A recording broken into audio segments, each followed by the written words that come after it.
ঘটনাটি আমাদের একজন লিসেনার আমাদের পাঠিয়েছেন এবং আমি সেই ঘটনাটি তার মতো করে বলার চেষ্টা করব। আশা করছি আপনাদের ভালো লাগবে। যেভাবে লিখেছেন সেভাবে আমি পড়ছি।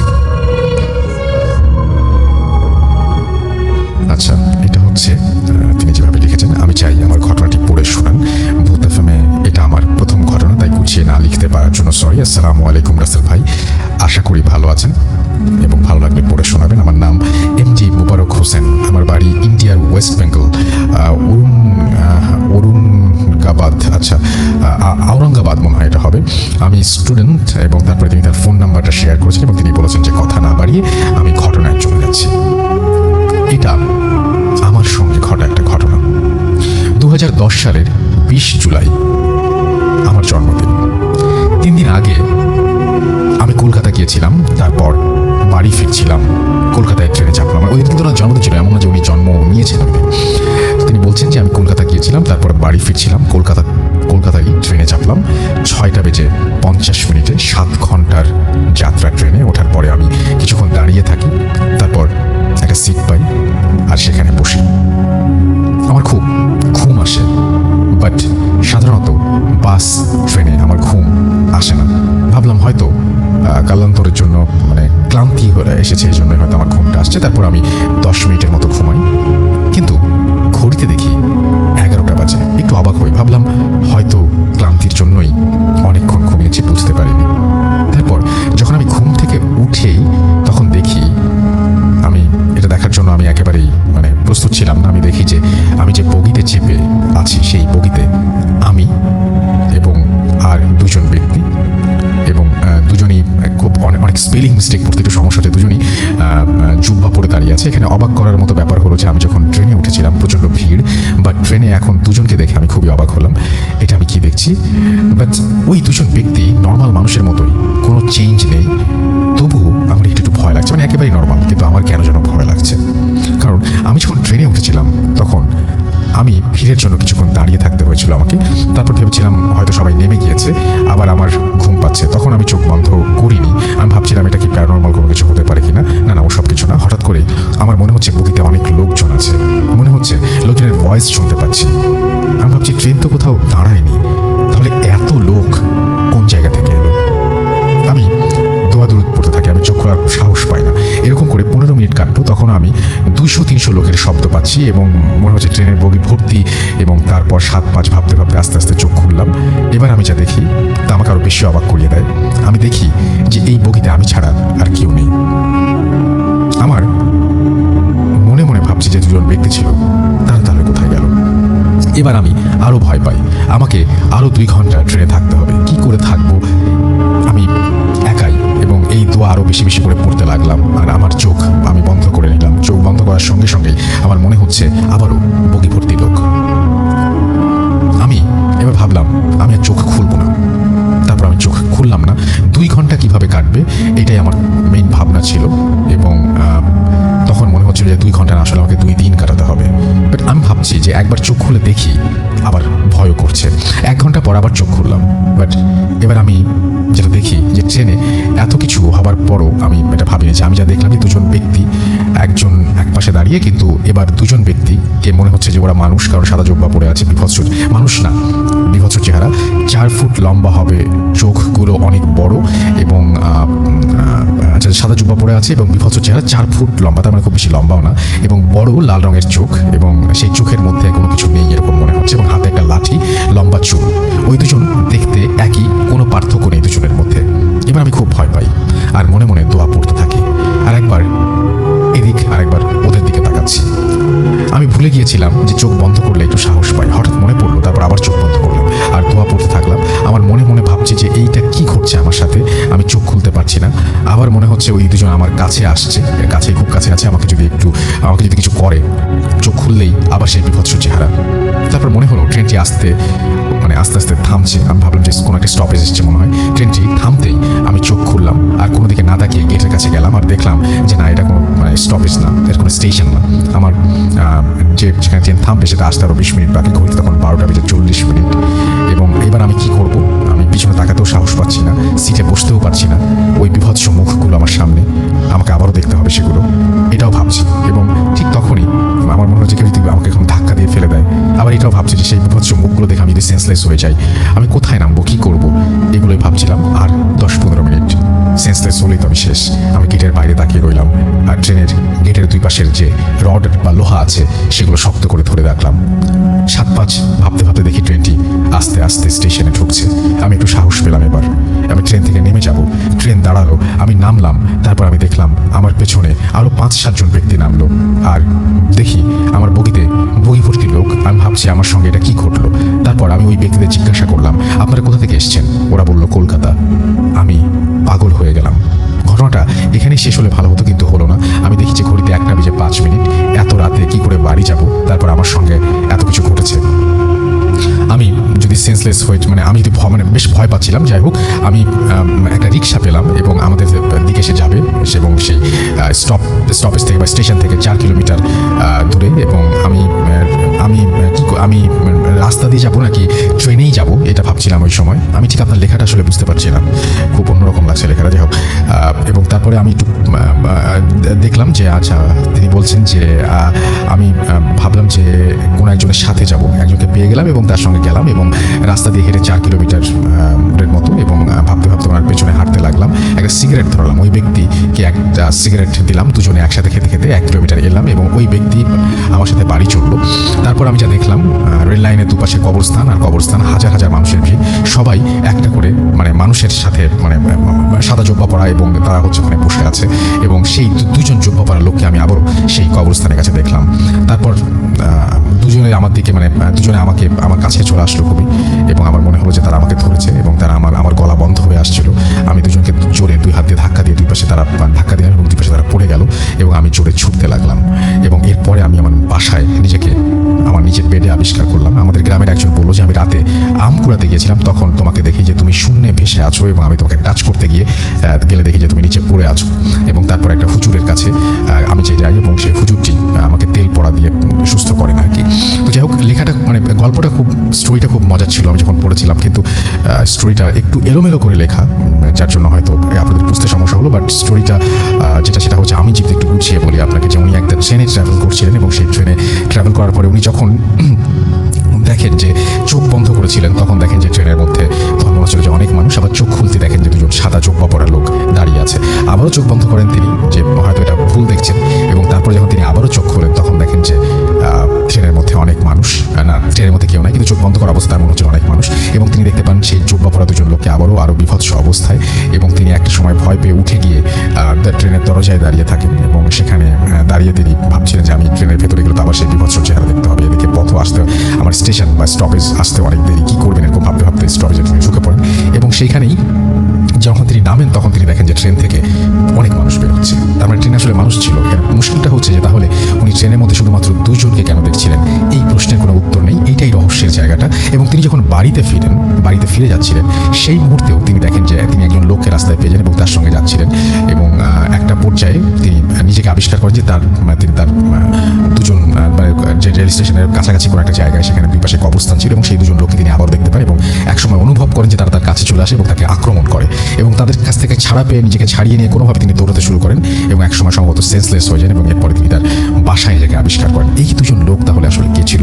এটাই হচ্ছে এই গল্পের মূল রহস্যের জায়গাটা। এবং তাদেরকে কেন অনেকের ভিড়েও আর কাউকে না দেখে তাদেরকে তিনি দেখতে পাচ্ছিলেন, এবং তারা কিভাবে ট্রেন থেকে নেমে যাবার পরে আবার তার সঙ্গী হলেন এবং তার সঙ্গে আসলেন, এইটাও একটা রহস্যেরই ব্যাপার। যাই হোক, আমরা চলে যাব আমাদের প্রথম অতিথির কাছে, তার ঘটনায়। আপনার নামটা প্লিজ একটু বলবেন, তারপরে আপনার ঘটনায় যাব, এবং একটু জানিয়ে দিবেন যে আপনি কোথা থেকে এসেছেন। জি, আমি ফয়সাল আছি। আমি এসেছি মধ্যপাট্টা থেকে, আমার হোম টাউন পাবনাতে। ওকে, চলে যাই আপনার ঘটনা। আমি আজকে যে ঘটনাটি শেয়ার করবো, এটা আমার স্টুডেন্টের ঘটনা। একটু বলে রাখা ভালো, যেহেতু ঘটনার সাথে আমার স্টুডেন্টের ফ্যামিলি জড়িত, বা ওই সময় উইটনেস ছিল ওরা। জি। আর ঘটনাটা 1980 সালের দিকে, অনেক আগের ঘটনা। তো এই কারণে আমি বলছি না কোথায়, তবে এটা বৃহত্তর বরিশালের যে কোনো একটা জেলায় হবে। তো ঘটনায় চলে যাচ্ছি। তো যে গ্রামের ঘটনা, আসলে আমরা সবাই জানি যে বরিশাল অঞ্চলে ম্যাক্সিমাম গ্রামগুলা, প্রত্যেকটা জেলার গ্রামগুলো পানি বেষ্টিত। সেখানে খাল বা পুকুর, ডোবা এগুলো বেশি থাকে। তো যেখানকার ঘটনা সুন্দর একটা ছিমছাম ছোট্ট একটা গ্রাম, সবাই খুব সুন্দরভাবে দিন যাপন করে। তো হঠাৎ একদিন প্রায় শুকনার টাইমে পাশে একটা ডোবাতে একটা ছেলেকে কিছুদিন ধরে পাওয়া যাচ্ছিল না। তো পাওয়া যাচ্ছে না সেই সময় মানে সবাই খোঁজাখুঁজি করে এখানে ওখানে নদীতে। তো ছেলেটাকে ঠিক 3 দিন পরে পাশের একটা বিলের সাথে ছোট্ট একটা ডোবার মধ্যে ওকে পাওয়া যায়। আচ্ছা। এবং এমনভাবে পাওয়া যায় মনে হচ্ছে কাদার মধ্যে ও একদম লেপ্টে আছে। তো ওকে তোলা হয়, তোলার পরে যেহেতু গায়ে কাদা লেগেছিল ওকে ওয়াশ করা হয়, সারা শরীর পানি দিয়ে ধোয়ার পরে সবাই একটা জিনিস দেখে মানে আশ্চর্য হয় যে ওর দুটো চোখ একদম মনে হচ্ছে ড্যাব ড্যাব করে তাকে আছে। আর সবচেয়ে আশ্চর্যের বিষয় হচ্ছে ওর চোখের উপরে যে আমরা পাপড়ি বলে আমাদের চোখের যে আই প্রোটেক্টর সেটা নাই, 2 চোখেরই। তো তার চাইতেও বড় সবচাইতে ঘটনাটা ছিল ওর চোখের দিকে যেই তাকাচ্ছিল, যেহেতু একটা ঘটনা ঘটছে উৎসুক জনতা তাকিয়ে আছে, তোর চোখের দিকে যেই তাকায় মানে তার চোখ দিয়ে অনবরত রক্ত ঝরতে থাকে। তো কিছুক্ষণের মধ্যে বিষয়টা মহামারী হয়ে যায়, গ্রামের সবাই জানাজানি হয়ে যায়, যেহেতু ছোট্ট গ্রাম আর গ্রামের সবার মধ্যে কোঅপারেশনটা বেশি থাকে। তো দেখা যায় যে এই ঘটনার পর সবার মধ্যে ভীতি ছড়িয়ে যায়। তো কোনো মতে ওর চোখটা একটা কাপড় দিয়ে বেঁধে ফেলা হয় এবং বাঁধার পরে কোনো রকম ওকে জানাজা দাফন করা মানে দ্রুত দাফন করা হয়। আচ্ছা। তো এরপর থেকে গ্রামবাসীর সমস্যা আসলে কমে না, মানে তাদের একটা তো ভয় হয়েছে যে এরকম করে একটা মানে ঘটনা ঘটছে। এরপর থেকে তার মূল ভয়টা শুরু হয়। মূল ভয়টা এমন ছিল যে রাত্রে যদি কেউ ওই মানে ওকে যেখানে কবর দেওয়া হয়, যেহেতু ওখানে কবর দেওয়া হয় যেহেতু জায়গা কম, ওখানে কোনো গোরস্থান ছিল না, দেখা যায় মানে নিজের জায়গার উপরে কবর দেওয়া হতো রাস্তার সাথে। তো ওকে কবর দেওয়া হয়। তো ওই কবরের সামনে অর্থাৎ ওই রাস্তার সামনে দিয়ে যদি কেউ যায় দেখা যাচ্ছে মানে হাতে টর্চ আছে, দেখা যাচ্ছে সবসময় তো যাওয়ার সময় আমাদের চেনা রাস্তা তাদের মানে ওই ধরনের তো কনসার্ন থাকে না। মানে আমরা অচেনা রাস্তায় যেভাবে হাঁটি চেনা রাস্তায় স্বাভাবিকভাবে হাঁটি। তো স্বাভাবিকভাবে হাঁটতে হাঁটতে দেখা যায় কেউ একজন নদীর সামনে চলে আসছে, কেউ বা কোনো বাগানের মধ্যে ঢুকে গেছে, বা কেউ দেখা যাচ্ছে অনেক বাঁশ গাছের মধ্যে চলে গেছে। তো বিষয়টা সবার মধ্যেই মানে খুব ভীতির সৃষ্টি করে, কেন এমন হচ্ছে এবং কেন এমন হচ্ছে সবার মধ্যে ওই চিন্তাই থাকে, যেহেতু ছেলেটার মৃত্যু স্বাভাবিক ছিল। এরপরে আরও যে বিষয়টা হয় যে হঠাৎ করে একজন অসুস্থ হয়ে যাচ্ছে বা কারো কোনো গবাদি পশু হঠাৎ করে মারা যাচ্ছে কোনো কারণ ছাড়া, সবার মধ্যে একটা ভীতি সৃষ্টি হয়। তো গ্রামবাসীর মূল কনসার্নটা হয় একটা ঘটনার মাধ্যমে। ওই গ্রামে একজন লোক ছিলেন, দেখা যায় যে সেই সময় এখনও গ্রামে 9টা 10টায় অনেক রাত, আর সেই সময় তো আরও অনেক ছিল। তো হবে 8টা 8:30 বা 9টা এরকম একটা সময় এক লোক আসছেন ওনার কাজকর্ম সেরে, জ্যোৎস্না রাত, পথ দিয়ে আসছেন, হাতে লাইট আছে কিন্তু লাইট জ্বালাননি। তো হঠাৎ উনি শুনেন মানে এমনভাবে বলছে যে আব্বা আসো। উনি মানে হকচকিয়ে যায় যে কী ব্যাপার, কে? তখন বলে আব্বা আমি, মানে ওনার নিজের ছেলের গলা উনি শুনতেন। উনি বলে তুমি এত রাতে এখানে? বলে তোমার জন্য দাঁড়ায় আছি। তো ওনার কাছে একটু অড লাগে যে গ্রামে আমার ছেলে স্বাভাবিকভাবে যাকে দেখি 7টা 7:30 খেয়ে দিয়ে ঘুমিয়ে যায়, তো আমার ছেলে এখানে। তো উনি ভাবে যে ছেলেকে হয়তো শাসন করবো, বাড়ি যাই যেহেতু রাস্তায় আছি। তো ছেলে সামনে সামনে হাঁটে, তো হাঁটতে হাঁটতে তিনি মানে ফাইন্ড আউট করেন যে ছেলে আর নাই। উনি ভাবে যে হয়তো আমার সাথে কোনো দুষ্টামি করছে, এইভাবে উনি খুঁজতে থাকে। তো খুঁজতে খুঁজতে মানে একটু সামনে যায়, সামনে বেশ কয়েকটা বাঁশ গাছ ছিল একদম ঘেরা। তো উনি হয়তো ভাবে এর মধ্যে লুকিয়ে থাকতে পারে, কেন ছেলে এরকম দুষ্টামি করছে। Right. তো উনি আস্তে আস্তে একবার এখানে ওখানে খোঁজাখুঁজি শুরু করছে। তো হঠাৎ উনি খেয়াল করে যে উনি শক্ত কোনো একটা ঢিপির উপর দাঁড়িয়ে। উনি তখন টর্চ জ্বালাননি, যেহেতু তখন জ্যোৎস্না রাত ছিল। তো ঢিপি উনি ভাবেন যে মাটির রাস্তা হতেই পারে, তবে উনি ভয় পান যখন হাতটা উপরের দিকে দেন, দেখেন যে একটা বাঁশ তার মাথার উপরে। যেহেতু রাত্রে বুঝতে পারেননি, তো হাতটা যখন একটু ভালোভাবে মুভ করেন তখন দেখেন একটা না অনেক বাঁশ একদম তার মাথায় লেভেল হয়ে আছে। আচ্ছা। মানে উনি সাথে সাথে ভয় পেতেন, কী ব্যাপার কী হলো। উনি বিষয়টা দেখার জন্য সাথে সাথে তার টর্চটা জ্বালান। তো টর্চটাও জ্বালান এবং উনি সবচেয়ে ভয়ের ব্যাপার উনি দেখেন যে সেই ছেলের কবরের উপর সে দাঁড়িয়ে আছে এবং তার মাথার উপর সারি সারি বাঁশ একদম সোজা হয়ে আছে। তো উনি ভয় পান এবং ভয় পেয়ে দ্রুত ওখান থেকে মুভ করতে যাওয়ার জন্য টর্চটা জ্বালান, এবং টর্চটা জ্বালানোর পরেই দেখেন সেই ছেলেটা যাকে কয়েক মাস আগে কবর দেওয়া বা দাফন করার সময় উনিও ছিলেন, ঘটনাটা উনিও জানেন, সেই ছেলেটা ওনার সামনে দাঁড়িয়ে। উনি এক দৃষ্টিতে ছেলেটার দিকে তাকিয়ে আছেন, ওর চোখের দিকে তাকিয়ে আছেন, সেই একই অবস্থা চোখের। তো ওনার সম্মোহনটা ভাঙে যখন উনি দেখেন যে ওনার হাতটা গরম হয়ে যাচ্ছে। তো তাকে দেখেন ওনার চোখ দিয়ে অনবরত রক্ত পড়ছে। ঠিক যখন ওকে পাওয়া যায় মৃত অবস্থায় তখন যেমন সবার রক্ত পড়েছে, ওনারও চোখে রক্ত পড়ছে। তো উনি ঘটনার আকস্মিকতায় ওখানে অজ্ঞান হয়ে যায়। তো সকালে গ্রামবাসী সকালে ওনাকে অজ্ঞান অবস্থায় উদ্ধার করেন, পরে ওনার জ্ঞান ফেরানো হয়, পরে সব কিছু শোনা হয়। তো গ্রামবাসী একটা জিনিস দেখেন, ঘটনার সত্যতা দেখেন যে কাঁচা যে বাঁশগুলো আছে ওগুলো ঠিক সোজা হয়ে দাঁড়িয়ে আছে, কিন্তু যেগুলো একটু পাকা বাঁশ ছিল সেগুলো ভেঙে গেছে। মানে এর থেকেই প্রমাণিত হয়েছে যে উনি যে ঘটনাটা বলছেন যে বাঁশগুলো ওনার মাথার উপর লেভেলে ছিল।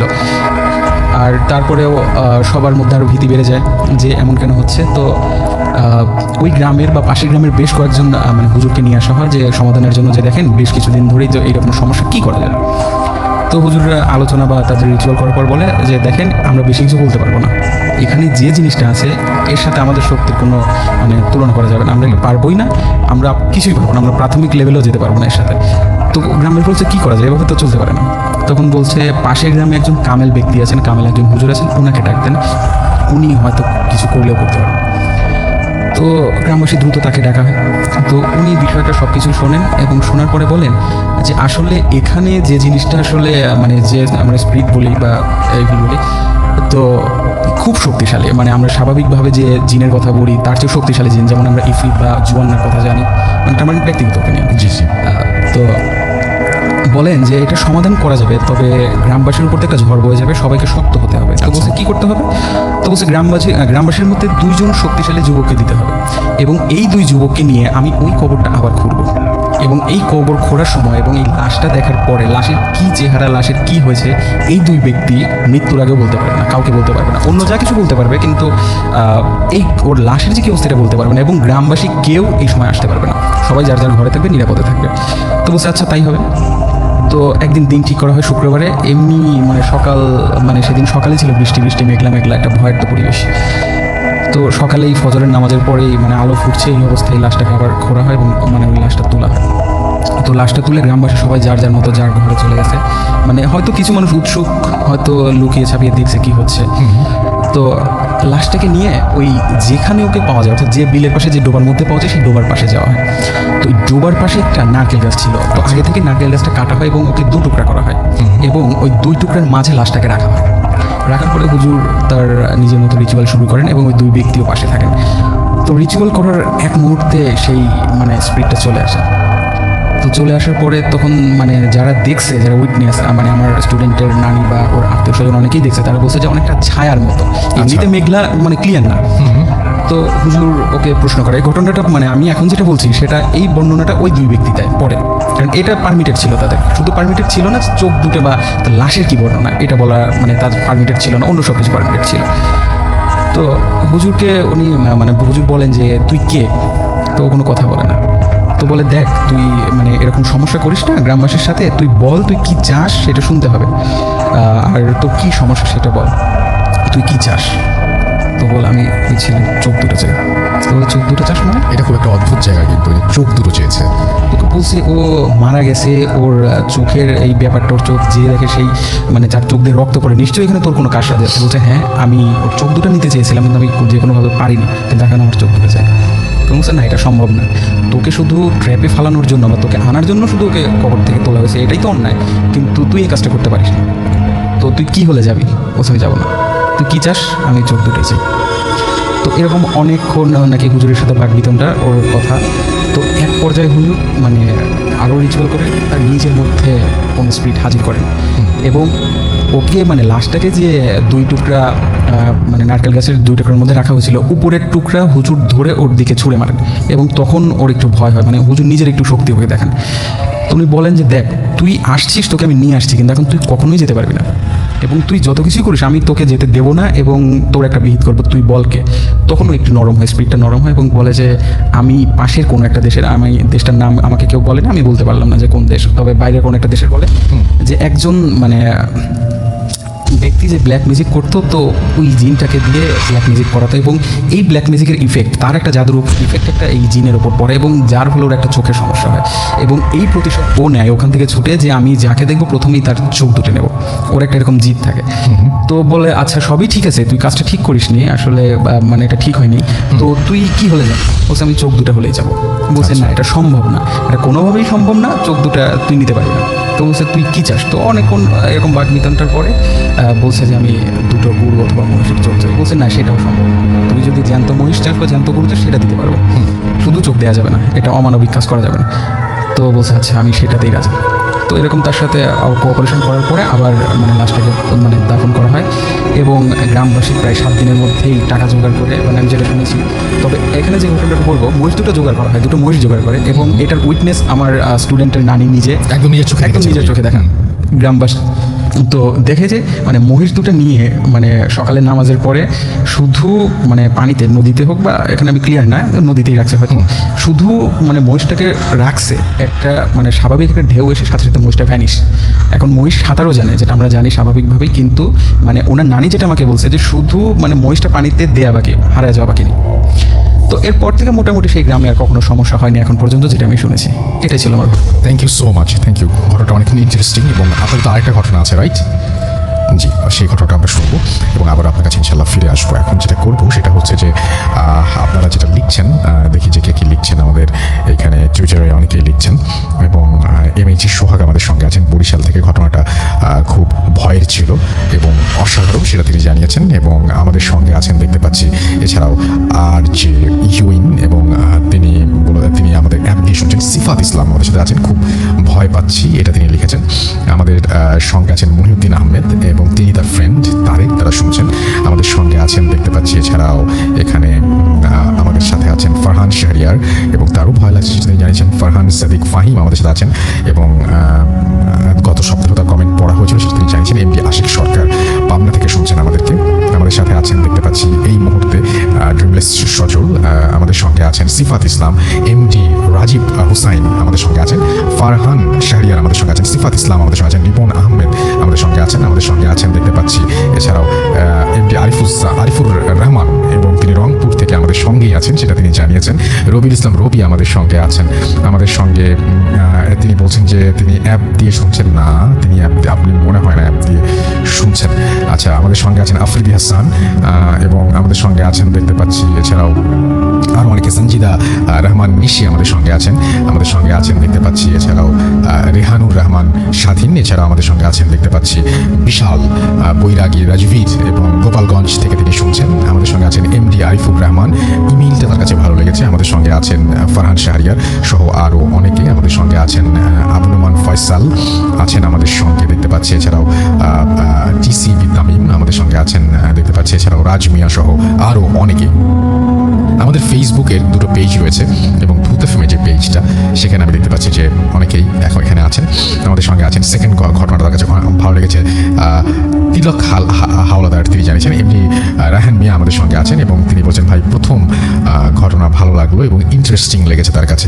একজনের কাছে এক একটা ভালো লাগে, এটাই স্বাভাবিক এবং আপনারা অবশ্যই লিখবেন, কিন্তু লিখলে আমাদেরও বুঝতে সুবিধা হয়। আমাদের রেডিও ফুর্তির যে পেজটা সেখানেও আপনারা অনেকে আছেন এবং আমি এইগুলো নিয়ে এই পেজগুলোতে কী লিখছেন আপনারা সেটা নিয়ে আমি আবারও কিছুক্ষণের মধ্যে ফিরে আসবো। এখন একটা ছোট্ট বিরতি নিব এবং বিরতির পরে আবারও ফিরে আসবো। তার আগে ভূত এফএমের যে পেজটা সেই পেজে আপনারা যা লিখছেন সেটা আমি একটু চট করে পড়ে ফেলি। এবং আমাদের সঙ্গে দেখতে পাচ্ছি যে এই মুহূর্তে আছেন অনেকেই। নুরুল নবী শাহ আছেন, তিনি লিখছেন আমিও আছি। প্রিন্স ফারহান লিখছেন হ্যালো ভাইয়া, listening from Rajshahi, thank you very much আমাদের সঙ্গে থাকার জন্য। মাফিকুল ইসলাম আমাদের সঙ্গে আছেন। তাবাসসুম বিনতে অরিন আমাদের সঙ্গে আছেন এবং তিনি বলছেন তার কমেন্ট পড়া হয় না, তিনি কুড়িগ্রাম থেকে শুনছেন আমাদেরকে। আহমেদ জাবেদা জিয়া আমাদের সঙ্গে আছেন দেখতে পাচ্ছি। MD রাতুল, সেকেন্ড ঘটনাটা অনেক ভালো লেগেছে তার কাছে। তানভীর আহমেদ আমাদের সঙ্গে আছেন এবং আমাদের সঙ্গে আছেন দেখতে পাচ্ছি আরিস টুটুল, রাজশাহী থেকে তিনি শুনছেন, সারদা রাজশাহী থেকে। আমাদের সঙ্গে আছেন ম্যাক মিনহাজ খান, শাওন হুসাইন আমাদের সঙ্গে আছেন। MD রিপন আমাদের সঙ্গে আছেন আরিফ রায়হান। MD ইমন হুসাইন আমাদের সঙ্গে আছেন। সামাইরা খান আমাদের সঙ্গে আছেন। সেকেন্ড স্টোরিটা স্কেলি ছিল তিনি জানিয়েছেন। প্রিন্স ফারহান আমাদের সঙ্গে আছেন দেখতে পাচ্ছি কাজী মিজান। এছাড়াও MD শান্ত, আশরাফ হুসাইন রিয়াদ আমাদের সঙ্গে আছেন। তামান্না জাহান তিশা আমাদের সঙ্গে আছেন দেখতে পাচ্ছি কথার স্রোত। এছাড়াও আমাদের সঙ্গে আছেন দেখতে পাচ্ছি আমাদের সঙ্গে আদনান ইসলাম সোহান বরিশাল থেকে শুনছেন। শাকিল, ফার্স্ট স্টোরিটা ভালো লেগেছে। আমাদের সাথে আছেন দেখতে পাচ্ছি আশরাফ হোসেন আমাদের সঙ্গে আছেন।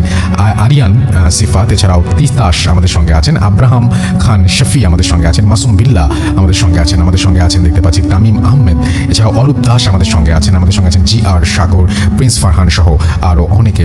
আমাদের যে রেডিও ফুর্তির যে পেজটা রয়েছে সেখানেও আপনারা অনেকে এই মুহূর্তে যোগ দিয়েছেন এবং আপনারা অনেকেই লিখছেন আমাদেরকে দেখতে পাচ্ছি। এর মধ্যে আমি দেখতে পাচ্ছি যে আমাদের সঙ্গে যারা আছেন তাদের মধ্যে আমাদের সঙ্গে আছেন অনেকেই। আচ্ছা, এটা একটু পড়তে আমাদের সময় লাগবে, আমরা বরং একটা ব্রেক নিয়ে আসি এবং ব্রেকের পরে আবারও ফিরে আসছি। খুব ছোট্ট ব্রেক কিন্তু, সুতরাং কোথাও যাবেন না। স্টে টিউনড ফর রেডিও ফুর্তি FM and do ফুর্তি। Face it, radio money ফুর্তি, radio ফুর্তি, Booth FM. The night comes alive. বিশ্বাস করা না করাটা আপনার ব্যাপার।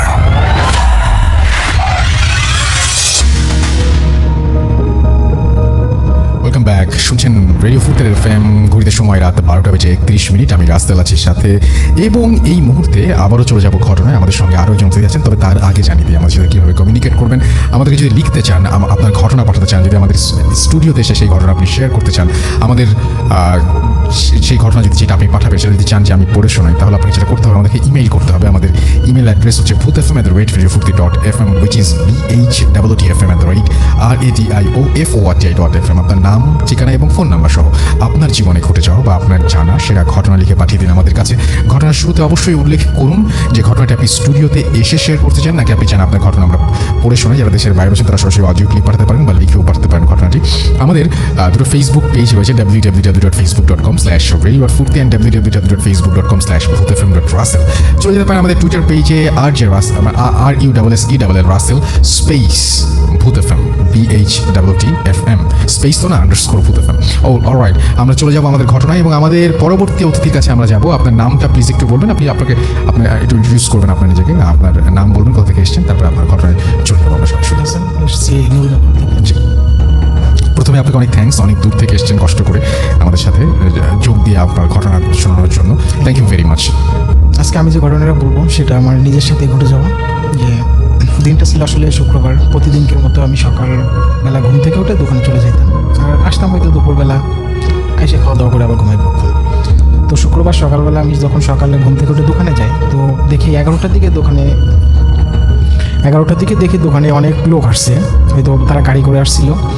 তো যাই হোক, তাদের আমি চা দিলাম, বিস্কুট দিলাম, তারা খেয়ে আমাদের বাড়িতে চলে গেল। তখনও জানতাম না আসলে লোকগুলো কারা। পরে আমার বাড়ি থেকে ফোন আসলো যে তুই বাড়ি চলে আয়, তোর আজকে দেখতে আসছে। তো যাই হোক, মেয়ে আগে আমার আব্বু দেখছিল, দেখার পরে তারা পছন্দ হয়েছিল, কিন্তু আমি এই ঘটনাটা শিওর জানতাম না। তো আমি দোকান বন্ধ করে বাড়ি চলে গেলাম। বাড়ি যাওয়ার পরে তাদের গোসল টোসল করে তাদের সামনে যখন বসলাম, তারা দেখে পছন্দ করে দিন ফেলালো যে আজকেরাই বিয়ে হবে। এমন পর্যায়ে বিয়ের দিন ওই দিনকেই বিয়ে ছিল। তো যাই হোক, গায়ে হলুদ দিল সন্ধ্যার দিকে গায়ে হলুদ দেওয়ার পরে সবাই আসতে আসতে অনেক লেট হয়ে গেল। তো যাই হোক, বাড়ির বাসা থেকে 11টার দিকে আমরা বের হলাম বিয়ের জন্য। তো বিয়ের জন্য 11টার দিকে, রাত 11টা, হ্যাঁ রাত 11টার দিকে বাসা থেকে বের হয়েছি বিয়ের জন্য। তো ওখানে যাইয়ে পৌঁছাইতে আমাদের 12:30 বেজেই গেছে। তো যাই হোক, আমার সাথে আমার 2টা দুলাভাই ছিল, আরও অনেক আত্মীয় স্বজন ছিল। তো আমার বড় দুলাভাই বলতেছে কি তুই কি মেয়ে দেখছিস? আমি বললাম জি না, আমি মেয়ে তো দেখি নাই। তো দুলাভাই আমার বললো চল মেয়ে দেখে আসি।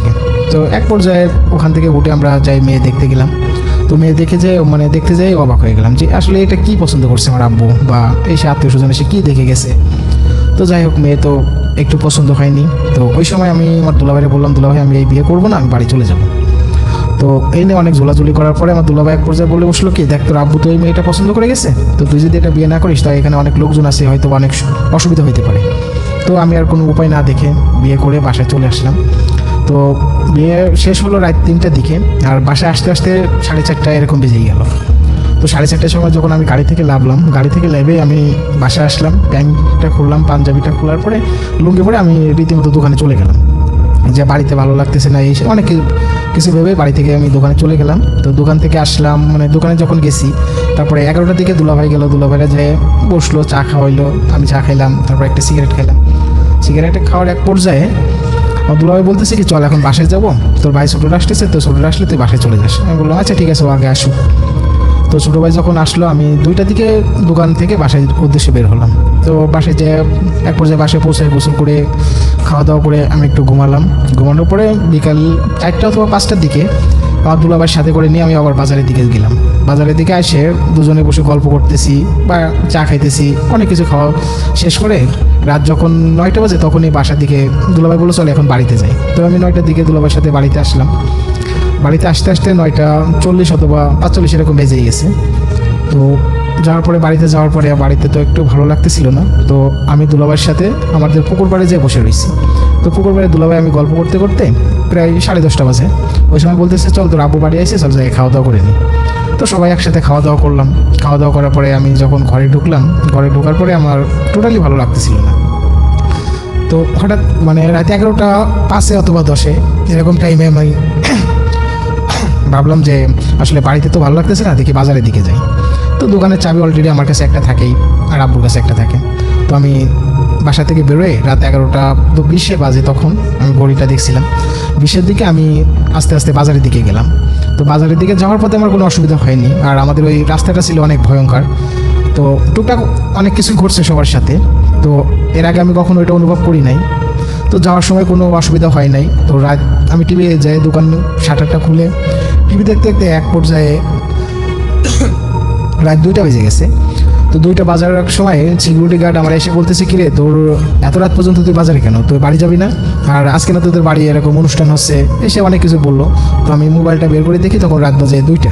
আমি বললাম আচ্ছা ঠিক আছে কাকা, আমি যাইতেছি, আপনি থাকেন। পরে আমি শাটারটা লাগাই আস্তে আস্তে বাড়ির দিকে মুখ করলাম। তো বাড়ির দিকে আসার এক পর্যায়ে আমাদের ওখানে একটা তালসারি নামে একটা জায়গা আছে। ওই জায়গাটা ছিল অনেক ভয়ঙ্কর, বা ওই জায়গাটায় সবাই প্রচুর পরিমাণে ভারী রাত্রে কেউ যদি যাইতো অধিকাংশ সময় ভয় পাইতো। তো যাই হোক না কেন, তাই যত সাহসী হোক বা যাই হোক না কেন, তো ওই সময় আমার সাইডে মানে 4টে বিড়াল, সামনে একটা পিছনে একটা, 2 সাইডে 2টা বিড়াল আমার পিছন মানে সাথে সাথে হাঁটতেছে। আমি হাঁটতেছি, এরাও হাঁটতেছে, আমি দাঁড়াইলে এরাও দাঁড়াইতেছে। তো এরকম যখন হচ্ছে তখন আমি ততটা ভয় পাইনি, বা আবার আমি চিন্তা করলাম যে আমি সামনের দিকে যাই, এগুলো বিড়াল তো আর কিছুই তো না। তো সামনের দিকে যাওয়ার সময় আমাদের সামনে যে একটা তাল গাছ আছে, ওই তাল গাছটাই আমাদের। তো লম্বা একটা তাল গাছ, ওখানে যখন গেলাম ওই জায়গায় একটা কালভার্ট ছিল আর 2 সাইডে ধান ক্ষেত। তো আমি চিন্তা করলাম এই বিড়াল সাথে করে নিয়ে যাওয়াটা ঠিক হবে না। তো আমি একটা যখন লাথি মেরে নিচে ফালাই দিছি ধান ক্ষেতের ভিতরে, তো বাদ বাকি 3টাই চলে গেছে ওখান থেকে। তারপর আমি আবার হাঁটতেছি, হাঁটতে হাঁটতে মনে করেন সামনে কিছুক্ষণ যাওয়ার পরে দেখি একটা মনে করেন বাঘের মতো একটা কিছু ধান ক্ষেত থেকে বেরোয় লাফ দিয়ে রাস্তার পাড়ে আসলো, মানে আবার লাফ দিয়ে ধান খেতে পড়লো, আবার এই পাশে লাফ দিয়ে ধান খেতে মানে রাস্তার পাড়ে আসতেছে, আবার এই পাশে লাফ দিয়ে ওই পাশে যাচ্ছে। তখন যাওয়ার এক পর্যায়ে আমার গাটা একটু হালকা কেঁপে উঠলো যে আসলে এটা কী হচ্ছে। তখন আমি ভাবতেছি যে এখানে বেশিক্ষণ দাঁড়ায় থাকাও ঠিক হবে না, আর এটা ভাবাও ঠিক হবে না। আমি আবার সামনের দিকে হাঁটতে শুরু করলাম। হাঁটতে হাঁটতে যাওয়ার সামনের দিকে যাওয়ার সময় মানে সামনে যত এগোচ্ছি তত মনে একটু একটু ভয় করতেছে। তো সামনে কিছুক্ষণ যাওয়ার পরে আমাদের মানে রাস্তার সাইডে এক সাইডে জঙ্গল, এক সাইডে একটা কুল বাগান। তো কুল বাগানটা অনেক লম্বা, আর এই সাইডে জঙ্গল। তো জঙ্গলের সাইডে কবর বা মানে অনেক কিছুই, আগে শ্মশান ছিল, তারপরে কবরস্থান হয়েছে। তো ওখানে যখন আমি যাইতেছি মানে কুল ক্ষেতের কানি যখন আমি ক্রস করব, তখনই দেখি যে 22-23 হাত মতো একটা লম্বা লোক। তো লোকটার মাথাটা ছিল তার দেহ থেকে আলাদা, আর রক্ত তার পুরো শরীর বয়ে বেয়ে নিচে পড়তেছে। তো ওই লোকটা মানে কুল ক্ষেতের ওই মাথা থেকে এক পা রাস্তার পাড়ে দিল, রাস্তার পাড়ে দিলে দেখে পুরো রাস্তায় রক্তে ভিজে গেছে। আর পরের পা দিয়ে যখন ওই পাশে পার হয়ে গেল, তখন আমি আর মানে কিছুই বলতে পারি না। কিছু না বলতে পারার কারণে যে রাত যখন 4:30 বাজে মানে ফজরে আজান দেওয়ার কিছুক্ষণ আগে আমার আব্বু আমারে ফোন দিছে যে তুই কই, মানে যখন আমার ঘরে দেখে নাই বা এসে অনেক মানে ফোন দেওয়ার পরে আমি আব্বুর সাথে একটু মিথ্যা কথা বললাম যে আমি আসলে টয়লেটে আইছি। এই বলে আমি ওই সময় আমি যখন বুঝতে পারলাম যে আমি এখনও পর্যন্ত এখানে দাঁড়িয়ে রয়েছি, তো যাই হোক তাড়াতাড়ি আমি বাড়িতে চলে গেলাম। বাড়িতে যাওয়ার পরে আমি কাউকে কিছু বললাম না, ওই অবস্থায় ঘুমাই পড়লাম। ঘুমাই পড়ার পরে সকাল যখন 11টা বাজে তখন আমি ঘুম থেকে উঠলাম। ঘুম থেকে ওঠার পরে গোসল করে খাইতে যাব, তখনই মানে আমার পুরো শরীর তো প্রচুর পরিমাণ ব্যথা, আমি হাঁটতে পারতেছি না, এরকম একটা অবস্থা। তো আমি আর না খাইতে যাই, আমি আমার দাদার কাছে গেলাম, দাদার কাছে যাই একটু ঝাড়ফুঁক করে আসলাম। আসার পরে দেখি ব্যথাটা হালকা একটু কমছে। তো ওইভাবে আমি আর ওই দিনকে দোকানে গেলাম না, বা সারাদিন বাড়িতেই ছিলাম।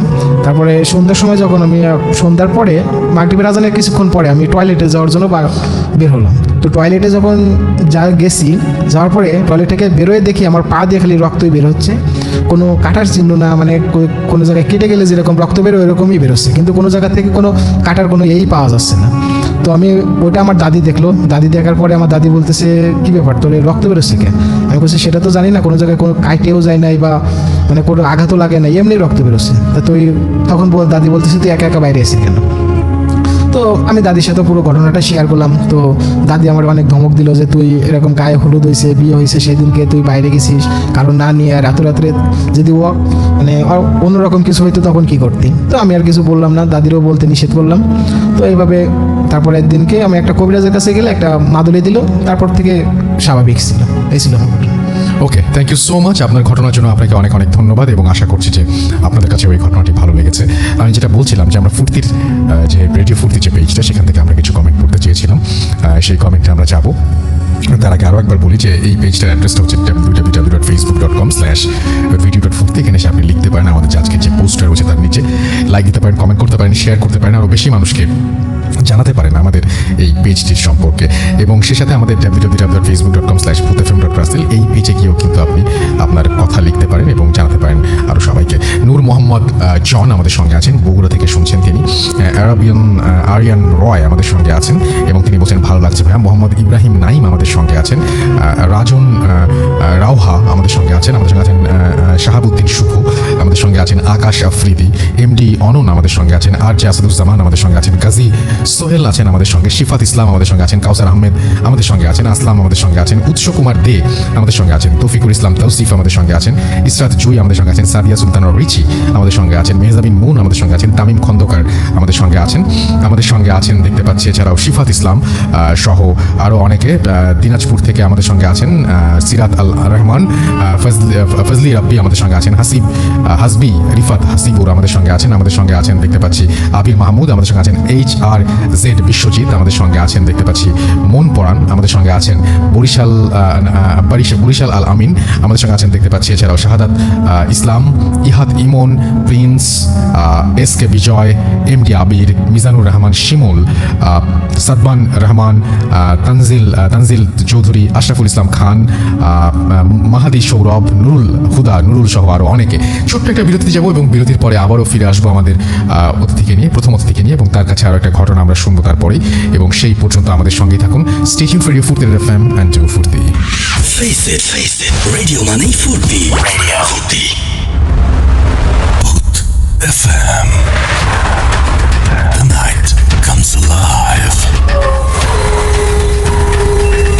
বিশ্বাস করা না করাটা আপনার ব্যাপার।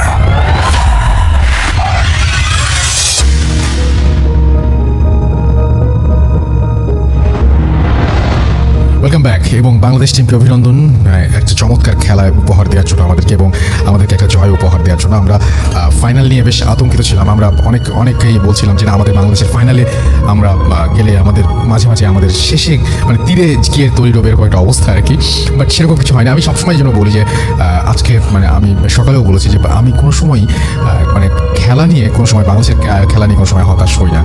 মানে টিমের ভালো লাগে, ভালো সময় যায়, খারাপ সময় যায়, দুটোই যায় এবং দুটো সময় আমরা সবাই টিমের পাশাপাশি থাকি। এবং আমরা ইমোশনাল বলি, খারাপ খেললে আমরা একটু মানে বেশি ইমোশনাল হয়ে পড়ি, সেটাও ঠিক আছে, সেটা নিয়ে কোনো আমার মানে অভিযোগও নাই। তো যাই হোক, আশা করছি যে সবাই আজকে মানে বেশ মানে বাকিটা সময় ভূতের ফসলে বেশ আনন্দে কাটবে কারণ বাংলাদেশ টিমের এই জয় আপনাদের নিশ্চয়ই ভালো লেগেছে।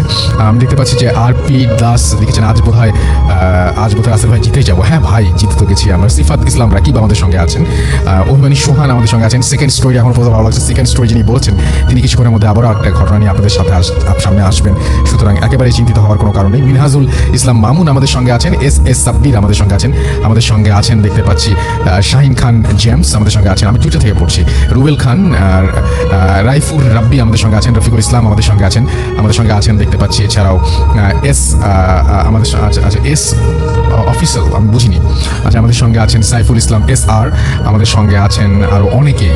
তো যাই হোক, আমি এখন সরাসরি আসলে ঘটনায় চলে যেতে চাচ্ছি অ্যান্ড আমার মনে হচ্ছে যে এই ঘটনাটা খুব ইন্টারেস্টিং হবে। চলুন শুনে আসি ঘটনাটি এবং আমাদের প্রথম অতিথি যার ঘটনাটা আপনাদের ভালো লেগেছে অনেক বেশি, তিনি তার দ্বিতীয় ঘটনা যাচ্ছেন। চলুন শুনে আসি। আসসালামু আলাইকুম। আপনার অনেক ডিম্যান্ড এবং এই ঘটনাটাও আশা করছি যে ভালো হবে। ওকে, এসেছি মধ্যবারটা থেকে। জি। তো এখন যে ঘটনাটি বলবো এটা আমার মানে নিজের কাজিনের সঙ্গে হঠাৎ বলা যায় যে এক রাত্রে একটা অভিজ্ঞতা। তো অভিজ্ঞতাটা ছিল বেশি আগের না, 2018 সালের 1 মে ইন্টারন্যাশনাল ওয়ার্কার্স ডে ছুটি ছিল ওই দিন। তো বলে রাখা হলো একটা প্রতিষ্ঠানে পড়ে, তো কী প্রতিষ্ঠান আমি এটা বলতে চাচ্ছি না কারণ আমাকে নিষেধ করছে, আর এটা আমরা বলবো না কোথায় কি এটা বললাম। তো আমাদের পাবনা থেকে বেশ দূরে এই প্রতিষ্ঠানটা, তবে এইটুকু বলতে পারি এটা একটা মেডিকেল রিলেটেড প্রতিষ্ঠান। জি।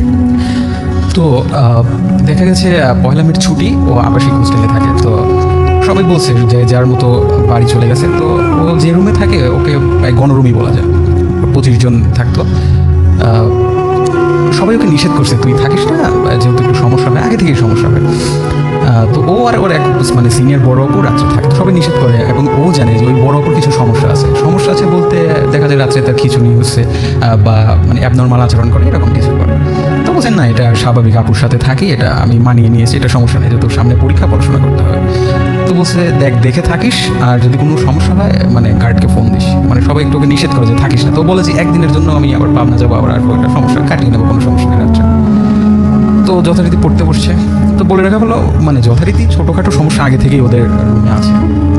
তো ও প্রথমে যেটা বলে মানে ওর যেটা স্টার্ট হয় ও ওয়াশরুমে যায়। তো ওয়াশরুমে যাওয়া ও বের হবে আর দরজা মানে বাইরে থেকে লক। তো বাইরে থেকে লক আছেই তো শুধু আপু। তো আপু তো এরকম দুষ্টামিও করে না। তো আপু আপু বলে ডাকছে যে দরজা খুলে দুষ্টামি করো না, মানে বাইরে যাবো, পড়তে হবে। তো কিছুক্ষণ টানাটানি করার পরে এমনি খুলে গেছে। তো তাকে দেখো নাই, আপুর রুমে আছে, টেবিলে আছে। তো যাচ্ছে, এটা ও এমন কিছু এভাবে নেয়নি। তো ও আপুকে বলে যে আজকে যেহেতু সময় পাইছি পড়াশোনা করি, যদি মিসরা গার্ডে আসে বা চেক করতে আসে, যদি আমাদের পড়তে দেখে তাহলে আমাদের অ্যাপ্রিসিয়েট করবে, নাহলে আবার বকা দেবে, দুইজন আসি। তো ওর আপু বলে না আজকে কিছু বলবে না, যেহেতু ছুটির সময় কিছু বলবে না, আমরা ঘুমায় পড়ি। তো বলছে না আপু আমার সামনে পরীক্ষা পড়তে হবে। তো বলছে আমি চা বানাই তুমিও খাও। তো বলছে না আমি চা খাবো না, আমি ঘুমায় যাবো। তো বলছে আচ্ছা তাহলে আমি চা খাই। তো চা বানাতে গেছে। তো চাটা বানানোর সময় হঠাৎ করে জানালাদের চোখ গেছে নিচে, পুরো 4 তলা ছিল, নিচে তাকানোর পরে দেখে যে বেশ কয়েকজন মানুষ মনে হচ্ছে সাদা কোনো কিছু পরে বসতেছে না, যেহেতু অনেক উপরে ছিল 4 তলা থেকে নিচে, তারপর রাত্রে মানে সাফিসিয়েন্ট লাইটও ছিল। তো সাদা সাদা আবছা বেশ কয়েকজন। তো ভাবে এত রাত্রে এখানে এই সময় মানুষ ভাবছে আর চা বানাচ্ছে। তো চা বানানোর পরে চা হাতে নিয়ে যখন ও রুমের দিকে তাকায় তখন ও থ হয়ে যায়। মানে মনে হচ্ছে রুমের পুরো ডাইমেনশনটা চেঞ্জ হয়ে গেছে। মানে ওর চেয়ার যেদিকে ছিল, টেবিল যেদিকে ছিল, সব উল্টা দিক, ও উল্টা দিকে।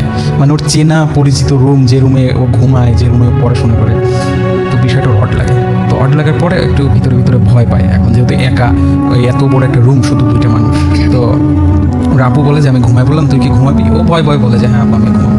তখন আর তেমন কিছু বলে না। তো লাইট বন্ধ করে ঘুমায় যায়। তো বলে আমার বেশিক্ষণ ঘুম না, ও যেভাবে আমাকে বলে কিছুক্ষণ ঘুমানোর পরেই দেখে মানে তবলার আওয়াজ। আচ্ছা। তো এত রাত্রে তবলার আওয়াজ কীভাবে? ও তখন গভীর ঘুম মানে উঠে দেখে ওর আপুর মানে যে আগের যেমন হয়েছে মনে হচ্ছে খিচুনি উঠছে, মানে হাত পা বাঁকা হয়ে যাচ্ছে এবং মুখ দিয়ে তবলার আওয়াজ হচ্ছে আপুর। মানে ও প্রচণ্ড ভয় পায় যে কী ব্যাপারে এমন করছে কেন। তো দৌড় দিয়ে ওয়াশরুমে যায়। ওয়াশরুমে গিয়ে পানি টানি নিয়ে এসে মাথায় পানি ঢালে, মুখে চোখে পানি দেওয়ার পরে একটু স্বাভাবিক করার পরে মানে কিছুক্ষণ সময় যায়, কথাবার্তা বলে ওর আবুকে একটু স্বাভাবিক করে। এই সমস্যাটা আগে থেকেই ছিল। তোর মনে মনে তখন থেকেই ভয় হয়, আর ঘুম আসে না। মনে হচ্ছে কাঁথা গায়ে দিয়ে ওর ভয়টা যাচ্ছে না, ঘুমও আসছে না। মানে ভয়ের রাত গভীর হয়, যেটা আমরা বলি। তো ভালো বলেছেন। হ্যাঁ, তো ও ঘুমিয়ে গেছে। এরকম চিন্তা করতে করতে এক সময় হয়তো তন্দ্রার জন্য ঘুমিয়ে গেছে। তো ঘুমানোর পরে ওকে ঘুমানোর সময় লাইট বন্ধ করে ঘুমিয়েছে। তো ও মনে হচ্ছে মানে আবছা ঘুম আসছে, গভীর আবছা মনে হচ্ছে রুমের লাইট জ্বালানো, খুব ঠান্ডা রুমের মধ্যে। যদিও আমরা জানি যে ওই সময় তেমন একটা ঠান্ডা পড়ে না। তো যাই হোক, ও মানে খুব ঘুম, তাকাতেও যাচ্ছে না। তো মনে হচ্ছে মুখের ওপর কোনো কিছু আছে। তো কি আছে, চোখে হালকা একটু মানে ই করে আবছা হয়ে দেখে যে ও সেই আপু ওর মুখের সামনে একদম মুখ লাগিয়ে মানে বসে আছে, একদম মুখ বরাবর, এবং চোখ দুটো বড় বড়, এবং হাসছে। গাল দুটো যতটুকু স্ট্রেচ করে, আমরা যেমন জোকারকে দেখি, একদম গাল দুটাকে স্ট্রেচ করে আছে। ওর আপুকে একটা ধাক্কা দেয়, একটা চিৎকার দেয়, এবং চিৎকার দিয়ে একদম, যেহেতু ওটা গণরুম ছিল, পাশেও গণরুম, বিশাল রুম থেকে বড় লম্বা করিডোর, ও করিডোরতে দৌড় দেয়। কিন্তু ওর ভিতর যে মানে ভয়টা, ওই ভয়ের জন্য আর দৌড় দিতে পারছে না। তো ওর সম্মোহনটা ভাঙে একটা কথা শুনে, মানে একটা রুমের পাশ দিয়ে যাচ্ছে, মানে হালকা দেখে যে যেহেতু গ্লাস দিয়ে দেখে লাইট জ্বালানো। তো করুণ সুরে বলছে আপু আমাকে নিয়ে যাও, এরকম করে মানে স্পষ্ট, মানে অল্প স্বরে। তো ভাবছে আমার সাথে যেমন হচ্ছে এই রুমে হয়তো 1-2 জন আছে, ওদের সাথে হচ্ছে। তো ও গ্লাসটা খুলে, তো আসলে গ্লাসটা খুলে যে মানে দেখার জন্য, যেটা দেখছে সেটা দেখার জন্য প্রস্তুত ছিল না। এইটা দেখার পর থেকে ওর মাইগ্রেনের সমস্যা, এখনো সমস্যা আছে। আচ্ছা। ও দেখে একটা মেয়ে মানে পুরা ঝুলছে। যেহেতু ওদের মানে মেয়েদের হোস্টেলে মানে সিলিং ফ্যান অ্যালাউড না, তারপরেও মনে হচ্ছে উপরে ঝুলছে, এবং ও জানে ওখানে সিলিং ফ্যান নাইও। এবং মনে হচ্ছে আমরা জানি যে ঝুলে থাকে একটা মানে মিনিমাম ডিস্টেন্স থাকে দড়ির, মনে হচ্ছে একদম দেয়ালের সাথে গলাটা আটকে আছে। তো ও এটা দেখে তাও বলে যে আমি যদি সেন্সলেস হই আমি বেঁচে যাই, মানে যে দৃশ্যগুলো দেখছি আমি দেখার জন্য প্রস্তুত না। তো হঠাৎ করে ও বলে যে আমার মানে ঠিক কোমর বরাবর একটা ধাক্কা আসে। তো কিসের ধাক্কা? ও দেখে একটা ট্রেসার, মানে লাশ যে ট্রেসার নেয় সেই ট্রেসার, অন্য কিছু না। ওর মানে মনে হচ্ছে ওর লাশটাই ও দেখছে ওর সামনে, একদম নিজের চোখের সামনে, এবং বলে যে সজোরে একটা ধাক্কা খাইছে কোমরে।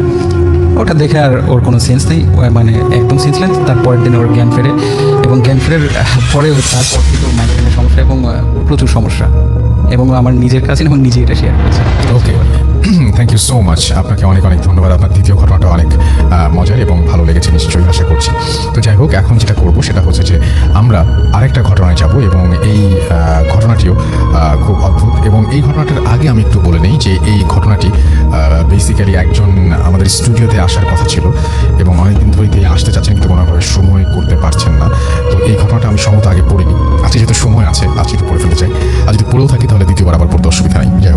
তবে আমার মনে হচ্ছে আমি পড়িনি, কারণ আশা কথা ছিল অনেকদিন ধরে তার জন্য ওয়েট করছিলাম, পড়ে ফেলি। তো উনি লিখছেন যে রাসেল ভাই নমস্কার, আমি নিপু আচার্য, একটি বেসরকারি এনজিওতে ম্যানেজার হিসেবে কর্মরত আছি। আমি আমার ঘটনায় চলে যাচ্ছি। এই ঘটনাটি 2003 সনের ঘটনা, আমার এসএসসি পরীক্ষা ঠিক 1-1.5 মাস আগের ঘটনা। এই দুনিয়াতে লোকাচার, লৌকিকতা যেমন আছে, তেমনি অলৌকিকতারও কমতি নেই। আমি মানুষ পড়ানোর সাথে জড়িত, এটা কোনো সাধারণ কাজ নয়।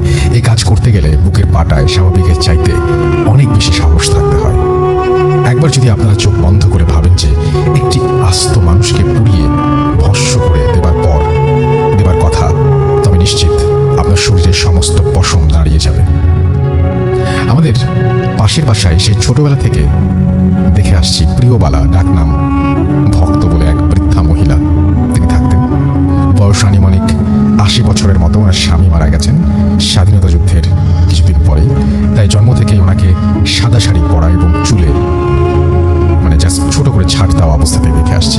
এই জগতে ওনার এক মেয়ে ছাড়া আর কেউ ছিল না, যিনি থাকতেন ওনার বাড়ি থেকে অনেক দূরে। তাই উনি বড়শি দিয়ে পুকুরে ও খালে মাছ ধরতেন এবং ওই মাছ দিয়ে অধিকাংশ সময় খাওয়া দাওয়া করতেন। এই কারণে তাকে অনেকে মেছো পিশাচ বলেও ডাকত। এই ভক্তর কপালে একটা বেশ বড় আকারের টিউমার, যেটা নিয়ে আমরা অনেক ঠাট্টা করতাম। এবার মূল কাহিনীতে আসি। সেবার ভক্ত বেশ কয়েক মাস যাবৎ অসুস্থ অবস্থায় শয্যাশায়ী ছিলেন। গ্রামের সবাই এক পর্যায়ে ওনার বাঁচার আশা ছেড়ে দিয়েছিলেন। সেদিন ছিল শনিবার, অমাবস্যার রাত। তখন আনুমানিক 1:30 মতো বাজে। হঠাৎ ওনার ঘর থেকে অনেক চিৎকার শুনতে পাই। ওনার মেয়ে চিৎকার করে বলছে, তোরা কে কোথায় আছিস, তাড়াতাড়ি আয়, মা আর নেই। ওই কাপ গাছটার নিচে তোরা আগুন জ্বালা, আমার মায়ের হাতে আমার মাকে নিয়ে যা। উল্লেখ্য, ওনার ঘরের পাশে একটি বড় গাব গাছ ছিল। ওনার চিৎকার শুনে আমি এক মুহূর্তে দেরি না করে দৌড়ে ওনার ঘরে যাই।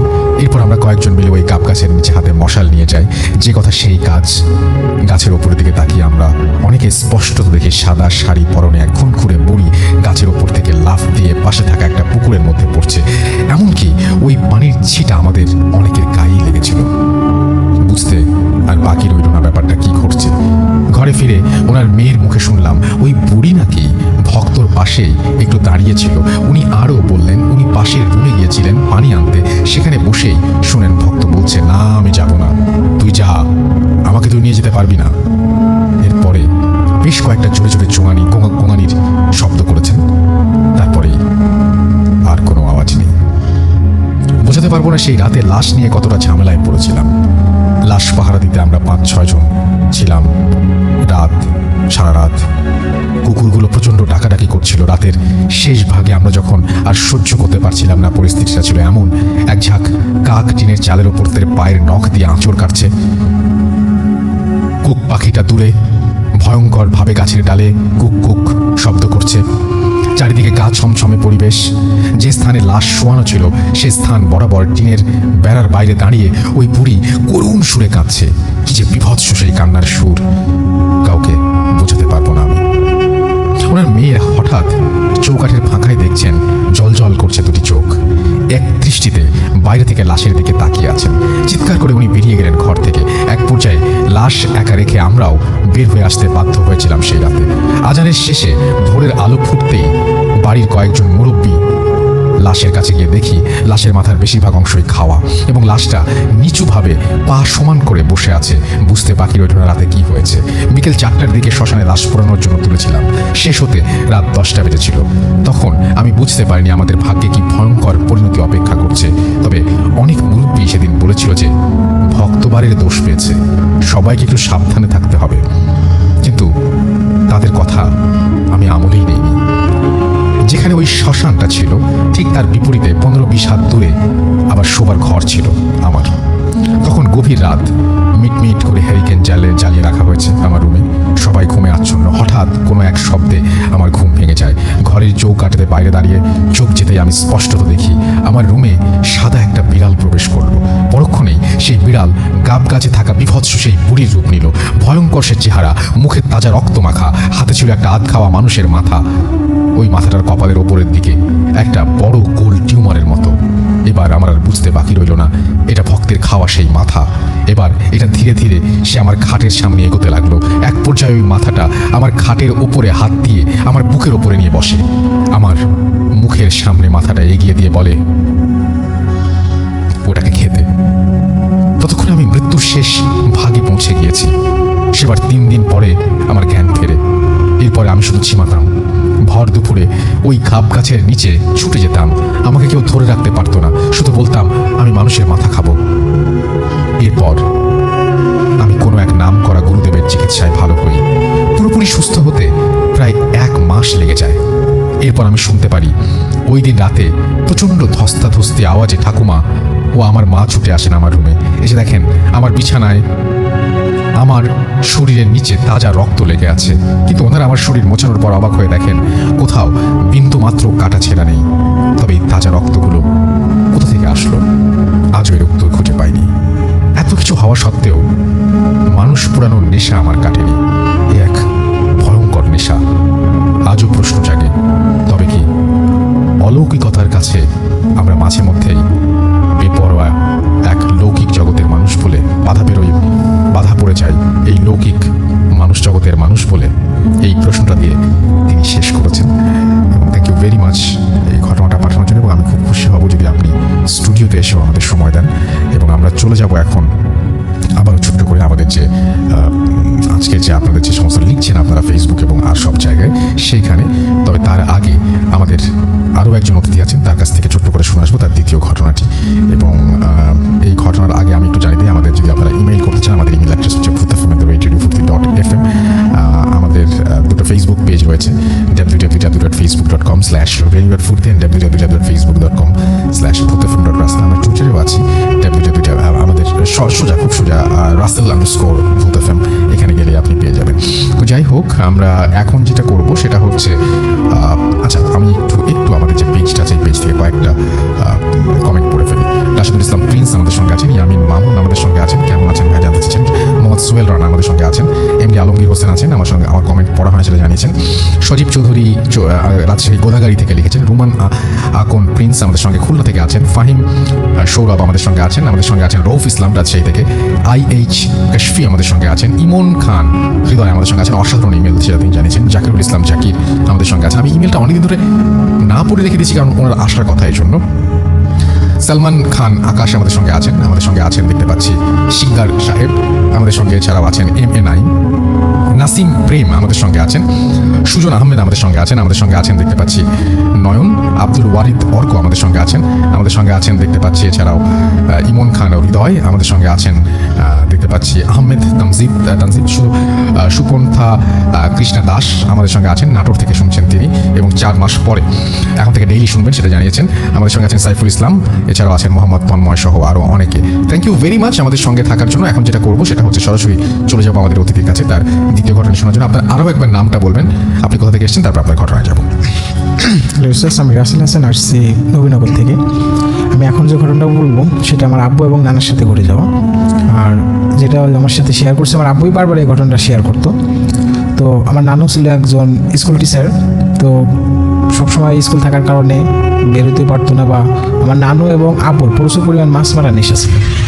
তো একদিন সেদিন ছিল রবিবার, সকালে নানু আসছে আমাদের বাড়িতে, এসে আব্বুকে বলছে কি যে আজকে চলো দুজন মাছ মারতে যাই। তো আব্বু যথারীতি কাজকর্ম ফেলাইতে মানে মাছের খাদ্য নিয়ে কমতক্ষ নদীতে মাছ মারতে গেছিল। যাওয়ার সময় যে জায়গায় আব্বু এবং নানু মাছ মারতেছিল তার উল্টো দিকেই শ্মশান ছিল। তো শ্মশানের নানু ছিল শ্মশানের ওই পাশে আর আব্বু ছিল শ্মশানের এই পাশে, দুজনে দুই জায়গায় বসে ছিপ দিয়ে মাছ মারতেছে। তো সকাল 9টার দিকে যাই বসছে, তো 10টার দিকে আব্বু একটা বড় রুই মাছ পাইছে, নানু একটা মাছও পায়নি। তো এইভাবে আব্বু 4-5টা মাছ পাওয়ার পরে ততক্ষণও নানু কোনো মাছ পায় নাই।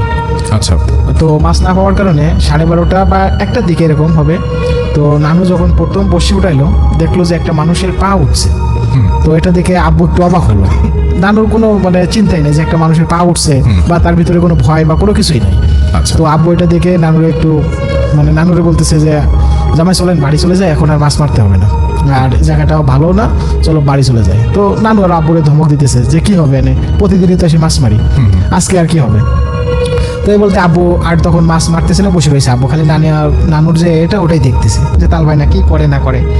তার আধা ঘন্টা পরে বা এরকম 20-25 মিনিট পরে যখন আবার বসে মানে পাতাশি তোলা গেছে, তখন আবার নানু টান দিছে। তো দেখে একটা হাত, একটা মানুষের কাটা হাত মানে উঠছে, রক্ত পড়তেছে, মনে হচ্ছে যেন এক্ষুনি হাতটা কেটে বসে দিকেও গেঁথে দিছে। তো এটা দেখে আব্বু আরও মানে একটু অবাক হয়ে গেল যে আসলে খারাপ কিছু ঘটবে বা নানুরে যে কোনোভাবে বাড়ি নিয়ে যাইতে হবে। তো আব্বু যায় আবারও নানুরে ধমক দেয়, কিন্তু নানু উঠেই না। তো যেহেতু সে আব্বুর শ্বশুর, এই জন্য বেশি কিছু বলতেই পারে না। আর আব্বু বসে বসে দেখে ওটা কি হচ্ছে কি না হচ্ছে। তো এইভাবে মনে করেন অনেক সময় কেটে গেল, যে 3টার দিকে, যে 3টা অথবা 4টে মানে আসলে কিছুক্ষণ আগে নানু যখন আবার বসে তুলছে, তখন দেখে শুধুমাত্র একটা মানুষের মাথা আর সারা মুখে ধাড়ি, মানুষটা খিলখিল করে হাসতেছে। তো এটা দেখে নানু তখন একটু অবাক হয় বা নানু একটু চিৎকার দিয়ে ওঠে। তখন আব্বু একটু সাইডে ছিল, সাইডে ছুটে যায়, দেখে যে এই অবস্থা, সিপে ওরকম মানুষের মাথাটা চুলের ভিতরে আটকানো রয়েছে। তো নানুরে আব্বু অনেক ধমক দিল, তারপরে সিপটা ভাঙিয়ে দেওয়ার পরে আব্বু জোর করে নানুরে বাসায় নিয়ে চলে আসলো। তো ভয় পাওয়ার কারণে নানু বাসায় আসলো, যখন আসার পরে নানু প্রচুর পরিমাণ জ্বর।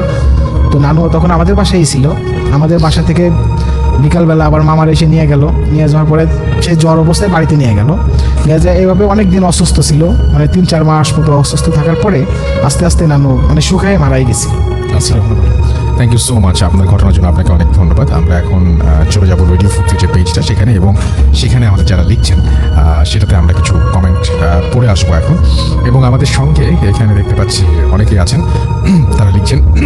মেঘলা আকাশ আমাদের সঙ্গে আছেন, তার কাছে শুনতে খুব ভালো লাগছে। রকিবুল ইমতিয়াজ আমাদের সঙ্গে আছেন, আমাদের সঙ্গে আছেন এমডি ইরফান ইকবাল এবং শিফাত ইসলাম আমাদের সঙ্গে আছেন, আমাদের সঙ্গে আছেন শরীফ মতিন, এছাড়াও ফারহান হৃদয় আমাদের সঙ্গে আছেন, জাইফ আহমেদ শাকিল আমাদের সঙ্গে আছেন, শাওন জোয়াদ্দার শাওন আমাদের সঙ্গে আছেন, আমাদের সঙ্গে আছেন দেখতে পাচ্ছি আখিরুল ইসলাম আদর, এছাড়াও এমডি মিজানুর রহমান আমাদের সঙ্গে আছেন, আমাদের সঙ্গে আছেন এমডি জাহিদুল ইসলাম, সিমরান জেসি আমাদের সঙ্গে আছেন দেখতে পাচ্ছি ফারদিন মাহবুব, আমাদের সঙ্গে আছেন Raihan King, M J Muktarul Islam Mizan, Mohammad Hasan Ghatail থেকে আছেন তিনি আমাদের সঙ্গে, তাহেরা জুবাইর মিম আমাদের সঙ্গে আছেন, আরিয়ান খান, এমডি মারুফ খলিফা, দ্বিতীয় ঘটনাটা এই পর্যন্ত বেস্ট, শরীফ সিফাত ইসলাম আমাদের সঙ্গে আছেন মফিজুল সফিউল, আমাদের সঙ্গে আছেন SN শাওন হায়দার, SK সিরাজ আহমেদ আমাদের সঙ্গে আছেন, তানভীর আহমেদ আমাদের সঙ্গে আছেন শেখ শরীফুল ইসলাম সজীব, এসকে আচ্ছা নয়ন হুসাইন আমাদের সঙ্গে আছেন, নওরিন আক্তার রিমা আমাদের সঙ্গে আছেন, এমডি মারুফা আমাদের সঙ্গে আছেন, SH রোহান কবির আমাদের সঙ্গে আছেন, RH রফিদ আমাদের সঙ্গে আছেন, ইসরাত জাহান আমাদের সঙ্গে আছেন, লাবিব ইসলাম আমাদের সঙ্গে আছেন পঞ্চগড় থেকে, আরিয়ান চৌধুরী আমাদের সঙ্গে আছেন দেখতে পাচ্ছি, এছাড়াও অপূর্ব রানা আমাদের সঙ্গে আছেন, পরাজিত সৈনিক, MD সাইফুল ইসলাম আছেন আমাদের সঙ্গে, রায়ান সিএম, মিরাজ খান আমাদের সঙ্গে আছেন দেখতে পাচ্ছি, এছাড়াও ইসরাত জাহান, তুষার ইমরান আমাদের সঙ্গে আছেন, আরও অনেকেই আমাদের সঙ্গে আছেন আমরা দেখতে পাচ্ছি। আমি লাস্ট আরেকটা আমি ভাবছি যে আপনাদের জন্য একটা ইমেল পড়বো, এবং এই ইমেলটা একটু ছোটোই হবে, এবং আমি পড়ে শোনাই, দেখেন কেমন লাগে আপনাদের কাছে, ভালো লাগতেও পারে। তো যেভাবে লিখেছেন আমি সেভাবেই পড়ে শোনাচ্ছি। তিনি লিখেছেন যে রাসেল ভাই সালাম নেবেন, আশা করি ভালো আছেন, আপনি তো সবসময় ভালোর দলে। আমি মোহাম্মদ সামাউন হাবিব, দিনাজপুর, এবং তিনি বর্তমানে পুলিশে কর্মরত আছেন, এবং তিনি বলছেন যে আমি একজন নিয়মিত শ্রোতা, আমি আপনাদের সব এপিসোড শুনি। সময়ের কারণে আপনাদের ওখানে যেতে পারলাম না। আজ আমি যে ঘটনাটি বলছি সেটি একটি সত্য ঘটনা। যে সময় এই ঘটনাটি ঘটেছে আমি সেই সময় আমার বাসায় ছিলাম, আর এটা ঘটে আমার পরিচিত এক লোকের সঙ্গে। সঙ্গত কারণে এই ব্যক্তির নাম বলছি না, ভালো লাগলে পড়ে শোনাবেন। বলে রাখি যে জায়গায় ঘটনাটা ঘটেছে সেটা হলো দিনাজপুর জেলার বিরল থানায়। আমাদের দিনাজপুর জেলার বিরল থানায় টাঙ্গাইল নামের একটি নদী আছে। এর অবস্থান হলো দিনাজপুর সদর থেকে সোজা পশ্চিমে। সেই নদী দিয়ে একটি সত্যি ঘটনা পাঠালাম, এই নদীতে এমন একটি ঘটনা ঘটে যে প্রতি বছর একই সময় ওই নদীতে প্রচুর মাছ পাওয়া যায়। ওই মাছ আসে কোথা থেকে তা কেউ বলতে পারে না। আর এই ঘটনা ঘটে বেশ কয়েক বছর ধরে। আর এই নদীর অবস্থান হলো ভারতবর্ষের একদম বর্ডারের কাছাকাছি। আবার সেই নদীতে আগে কোনো সেতু ছিল না, নতুন সেতু তৈরি করা হলো, এবং ওই এলাকার জমি সেচ দেওয়ার জন্য হতো সেই পানি দিয়ে। আর তাই ওই সেতুর সাথে একটা গেট লাগানো হলো, এবং জমি সেচ কাজের জন্য সেই সুইচ গেটের পানি ব্যবহার করা হতো।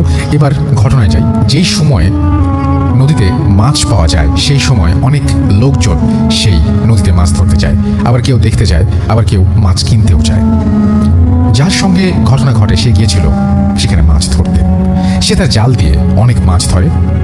সে সেখানে মাছ ধরতে যায় সকালবেলা, আর তার মাছ ধরতে ধরতে দুপুর হয়ে যায়।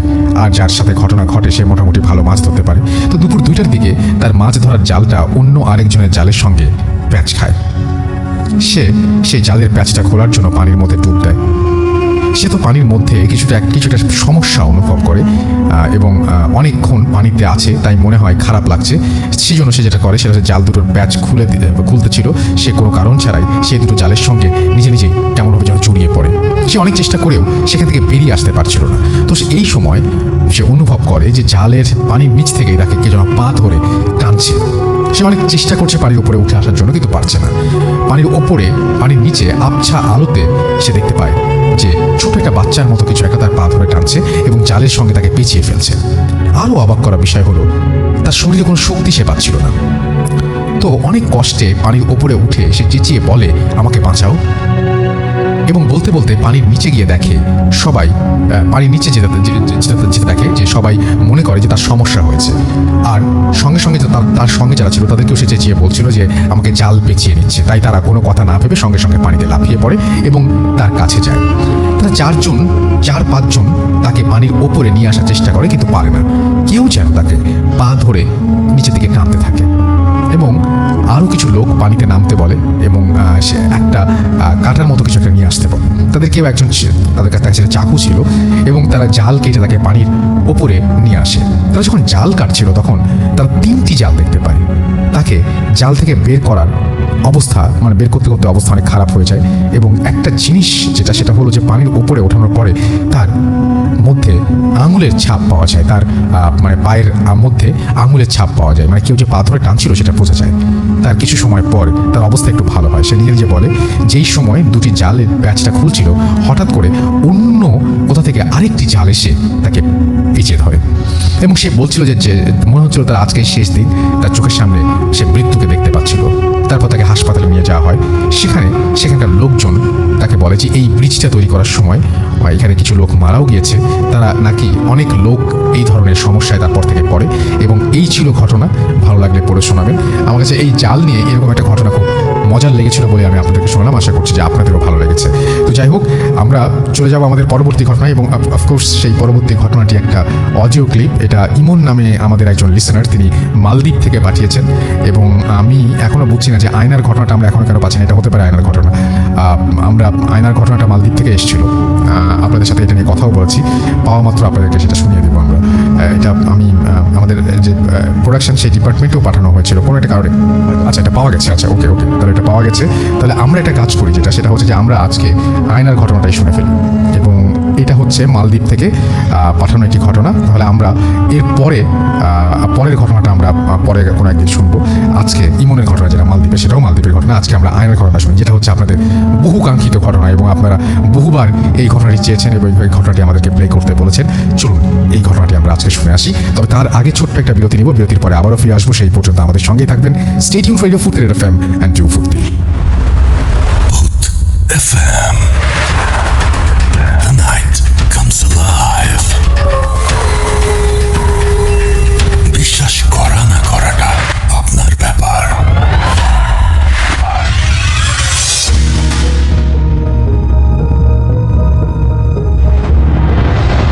আসসালামু আলাইকুম রাসেল ভাই এবং সবাইকে সালাম জানাচ্ছি। আসসালামু আলাইকুম।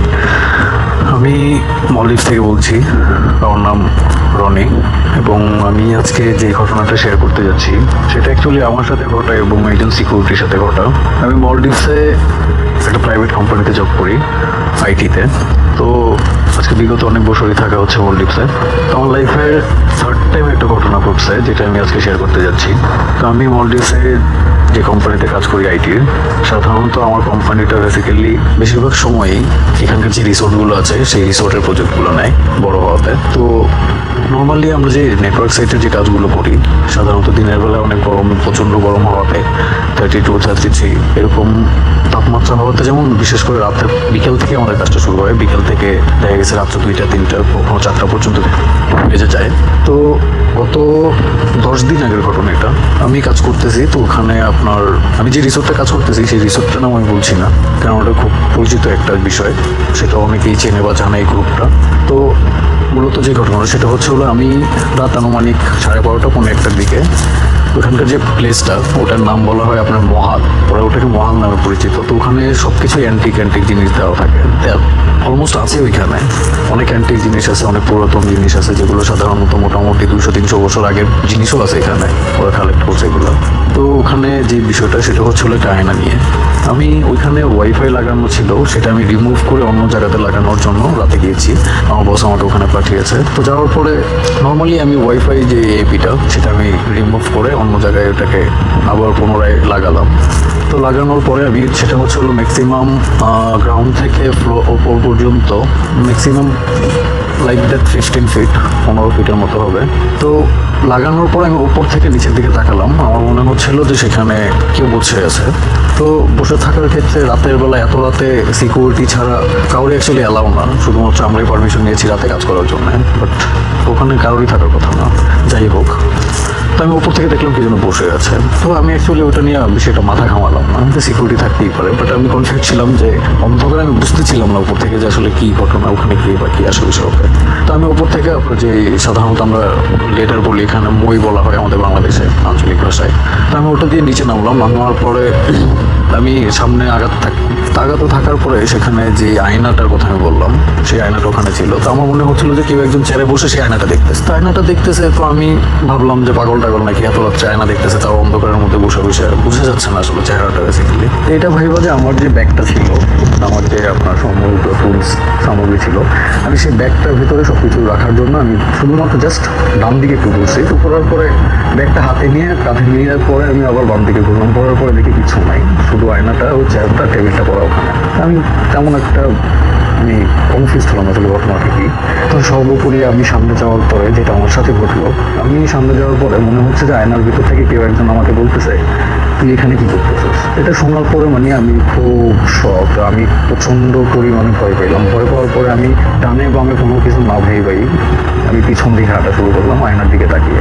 তো হাঁটতে হাঁটতে একটা পর্যায়ে আমি প্রচণ্ড সিরিয়াসলি যখন আমাকে বলছে যে তুই এত রাতে এখানে কি করতেছিস, শুদ্ধ বাংলায় আমাকে বলছে তুই এত রাতে এখানে কি করতেছিস। তো আমি খুব একটা ভয় পাওয়ার পরে আমি যখন পিছনে হাঁটলাম, তো অ্যাকচুয়ালি বিচের সাইডে জিনিসটা পড়া আমার কাছে প্রত্যেকটা ছবি আছে, আমি সম্পূর্ণ ফুটেজগুলো পরের দিন যখন আমি বিকেলবেলা ওখানে গেছি আমি সবগুলো ফুটেজ নিয়েছি, আমি প্রত্যেকটা দিকে আমি পাঠিয়ে দেবো রাসেল ভাই আপনাকে, আশা করি লিসেনান্তেও আপনি সবাইকে দেখাবেন, কোনো সমস্যা নেই। তো পরের দিন আমি ওখানে মানে প্রচণ্ড ভয় পাওয়ার পর আমি চলে গেলাম খুব ক্লিয়ারলি, আমি সাইকেলটা এখানে ব্যাটারি বাইক সাইকেল আছে সেটা নিয়ে আমি খুব ফার্স্টলি আমি অফিসে চলে গেলাম। চলে যাওয়ার পরে আমি আমার পিএমকে বললাম যে আসলে এই ঘটনা আমি ভয় পেয়েছি। তো আমার মানে মলদ্বীপের যে ভাষা সেই ভাষায় আমাকে বলতেছে নো প্রবলেম। তো আমি বললাম আচ্ছা ঠিক আছে, কোনো সমস্যা নেই, নো প্রবলেম, বাট আমি পারবো না, কারণ আজকে রাতে আমি কোথাও কাজ করতে যেতে পারবো না, সিরিয়াসলি আমার খুব ভয় লাগছে। তো পরের দিন সকালবেলা আমি এখানে গেলাম, সকালে না, আমি ওখানে 3:30 পৌনে 4টার সময় গেলাম। যাওয়ার পরে আমি ছবি তুললাম, সব কিছু বললাম। তো সেই সিকিউরিটিটা যে থাকে নাইট ডিউটিটা করে উনি হচ্ছে নেপালের একজন লোক, সাধারণত এখানে অধিকাংশ সিকিউরিটি নেপাল। তো ওনাকে আমি জিজ্ঞেস করলাম আচ্ছা আপনি তো এখানে রাত্রে ডিউটি করেন, তো আপনি কি এই ধরনের কোনো প্রবলেম ফেস করছেন কখনো? তো সে আমাকে বলতেছে আপনি কীভাবে জানেন? তো আমি বললাম যে আমি গতকাল রাতে এরকম কাজ করতে আসছি, তো আমি এরকম আমার সাথে হয়েছে। তো হয়তো উনি আমাকে বলতেছে যে অ্যাকচুয়ালি এটা খুব ন্যাচারাল একটা জিনিস, আমি প্রতি রাতেই একটা মুহূর্তে দেখি, ঠিক এক্স্যাক্টলি সেই 12টা 12:30 1টা-1:30টার মধ্যে আমি দেখি। তো আমি তাকে বললাম যে আপনি কখনো ভয় পান নাই বা আপনাকে কখনো কিছু বলেন নাই? না, প্রতি রাতেই এরকম ভয় মাঝে মধ্যে দেখা গেছে যে ওই সময়টা এখন আমার মানে সম্পূর্ণ আমার আইডিয়া হয়ে গেছে, আজকে 3 মাস হয়েছে এই জায়গাটা কমপ্লিট হয়েছে, এটা এখানে আসছে 3 মাস হয়েছে, তো আমার এটা আইডিয়া হয়ে গেছে ঠিক এক্স্যাক্টলি ওই টাইপটুকুতে আমি বাইরে থাকি, আমি কখনো এর ভিতরে থাকি না। একদিন প্রচণ্ড ভয় পেয়েছি। তার সাথে হয়েছে হলো ওই আয়নাতে আপনার মানে দূর থেকে একটা লাইট পড়ে বিধায় মহলের যে লাইটগুলো আছে সেই লাইটগুলো রিফ্লেক্স করাতে সিকিউরিটি যেখানে বসে ওইখানে একটু প্রবলেম হয়, কোনো চোখে পড়ে লাইটটা। সেই জন্য সে একদিন গিয়েছে রাতের বেলা, সেখানে একটা মানে নর্মালি যে ওয়াটার প্রুফ লেদারগুলো ইউজ করা হয় সেটা দিয়ে ঢাকার জন্য। তো পরে উনি থাকতে গেছে পরে উনি বলতেছে যে তুই আমাকে কেন থাকতেছিস, মানে ওনাকে বলছে ওনার দেশের ভাষায়। মানে অদ্ভুত একটা বিষয়, আমাকে বলছে বাংলা ভাষায়, ওনাকে বলছে নেপালি ভাষায়। তো সে প্রচণ্ড ভয় পায়। প্রচণ্ড ভয় পাওয়ার পরে আপনার যে সাধারণত ওয়ালেটগুলো ইউজ করে সিকিউরিটির সাথে সাথে উনি সবাইকে ডাকার পরে এই ঘটনা বলছে। পরবর্তীতে ওই দিন ডাকছে, ওইখানে 2 জন মানে এক্সট্রা একজন সিকিউরিটি আসে। তো রাসেল ভাই ছিল আমার ঘটনা।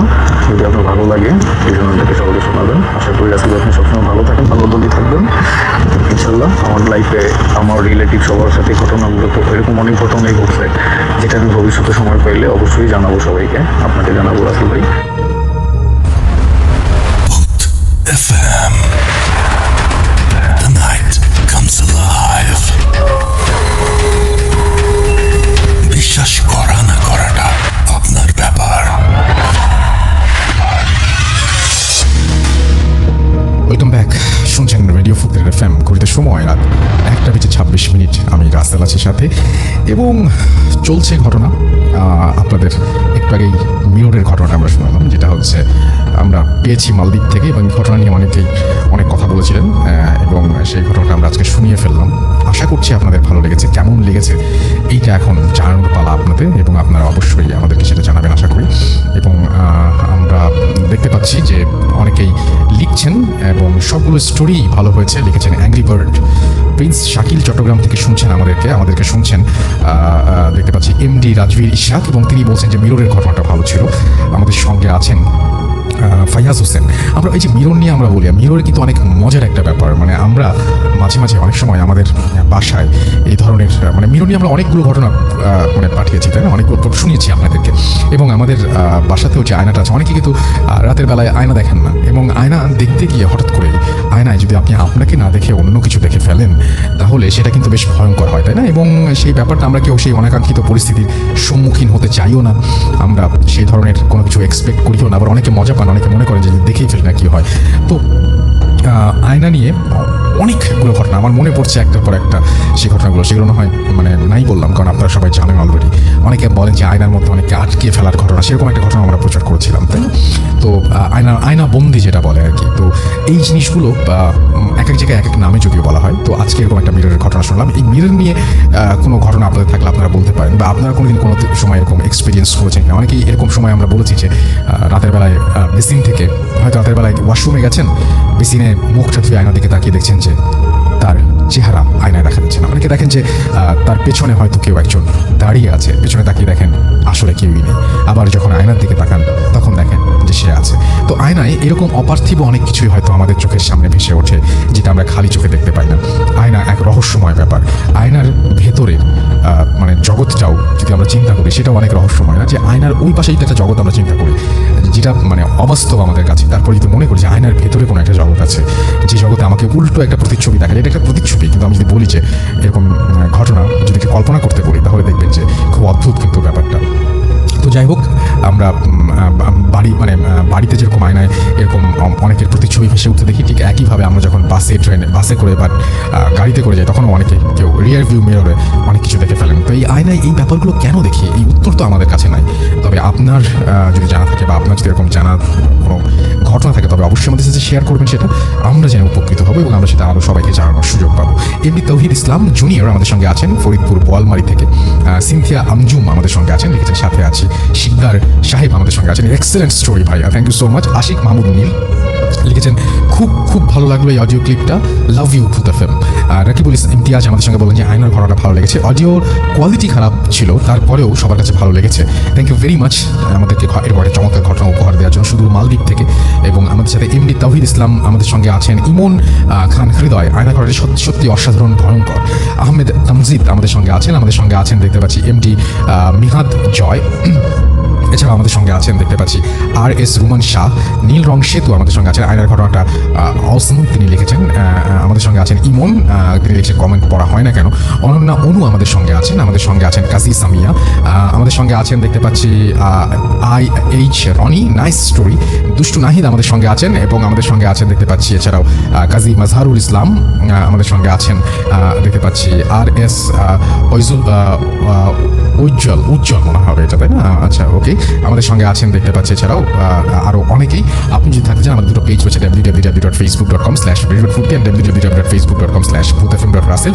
সেই পেজগুলোতে আসতে পারেন। আমাদের টুইটারে আপনি আসতে পারেন russell_bhutfm।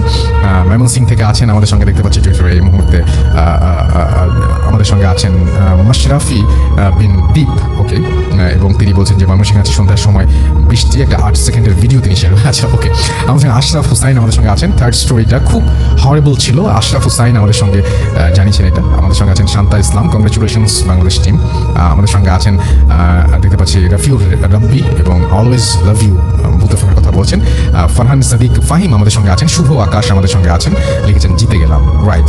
আমাদের সঙ্গে বিশাল বৈরাগী রাজবীর আমাদের সঙ্গে আছেন। তো যাই হোক, আজকে বাংলাদেশের জয়টা অসাধারণ হয়েছে এবং জয়টা মানে অনাকাঙ্ক্ষিত আমি বলবো না, তবে খুব কঠিন ছিল, কিন্তু তারপরে আমরা জিততে পেরেছি, এটা একটা বিরাট ব্যাপার।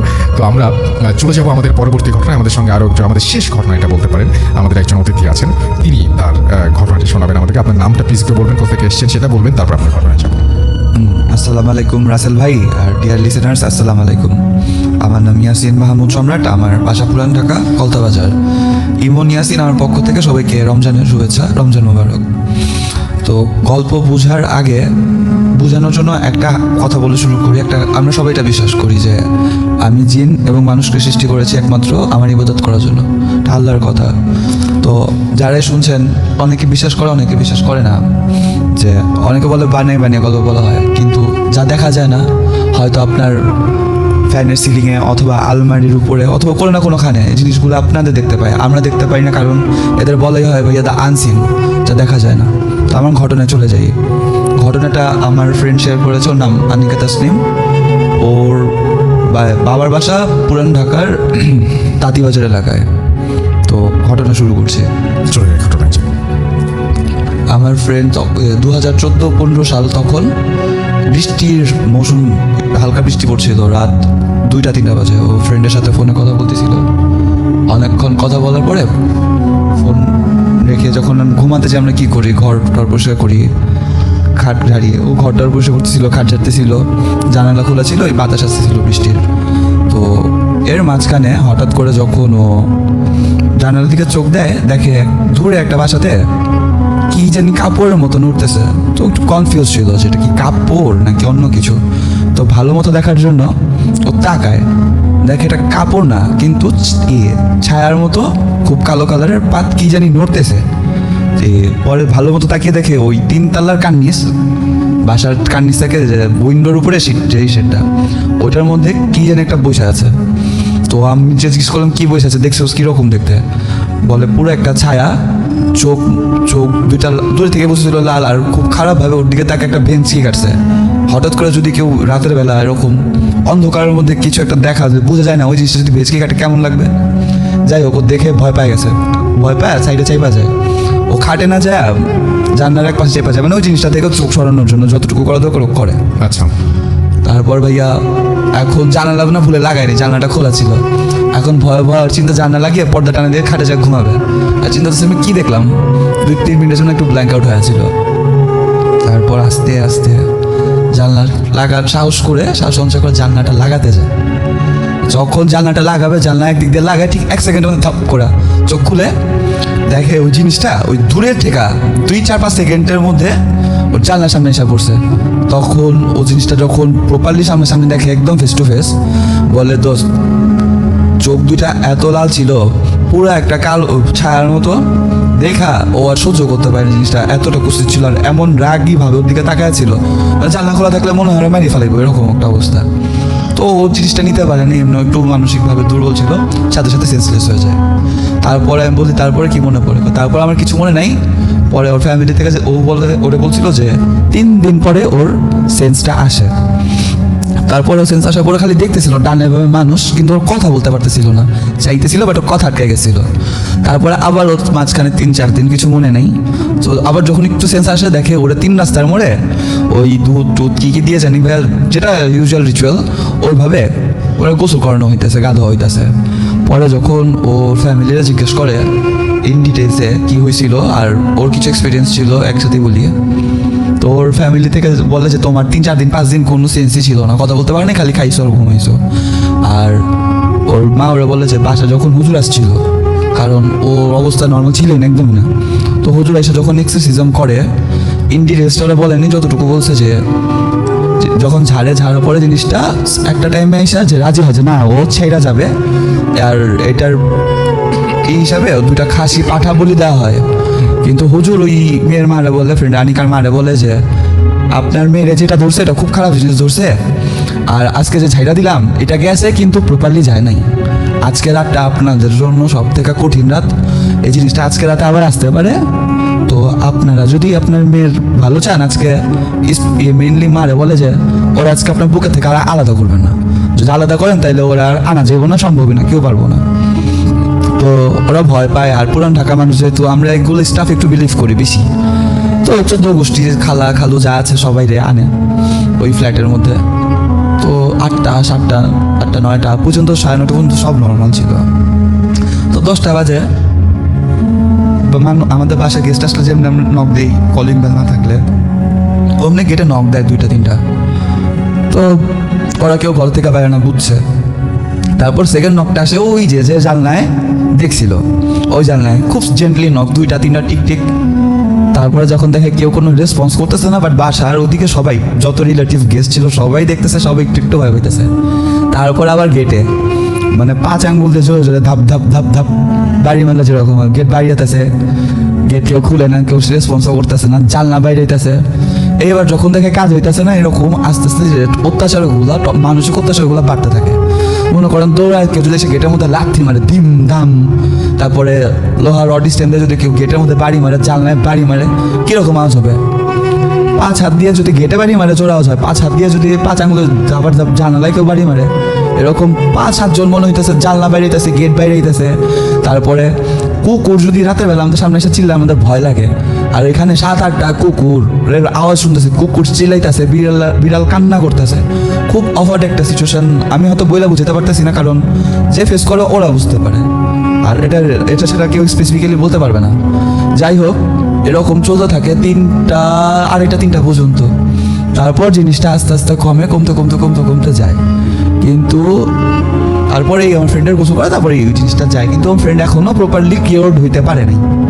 কারণ এরপরে ওর বিয়ে হয়, বিয়ে শ্বশুর বাড়িতে যায়, যাওয়ার পরে ওই সমস্যাটার পিছিয়ে থেকে যায়। ওর হাজব্যান্ডের সাথে কিছু হয়নি, একদিন ছোটো কথা কাটাকাটিতে হাজব্যান্ড এমন একটা ধাক্কা মারে যেটা ওর পক্ষে সম্ভব না, ওর শরীরে শক্তি ধাক্কা মেরে বাসা থেকে চলে যায় নদীর উপর ক্যান্ডিগঞ্জে, যে জায়গা ও ঠিক মতো ছিল না, ক্যান্ডিগঞ্জে ওর এখানে একটা জায়গা আছে, স্পেসিফিক্যালি নামটা মনে পড়তেছে না ভাইয়া, ওইখানে সবাই ময়লা ফেলে, ওইটার সামনে যায় দেখে সবাই ওরা পায়।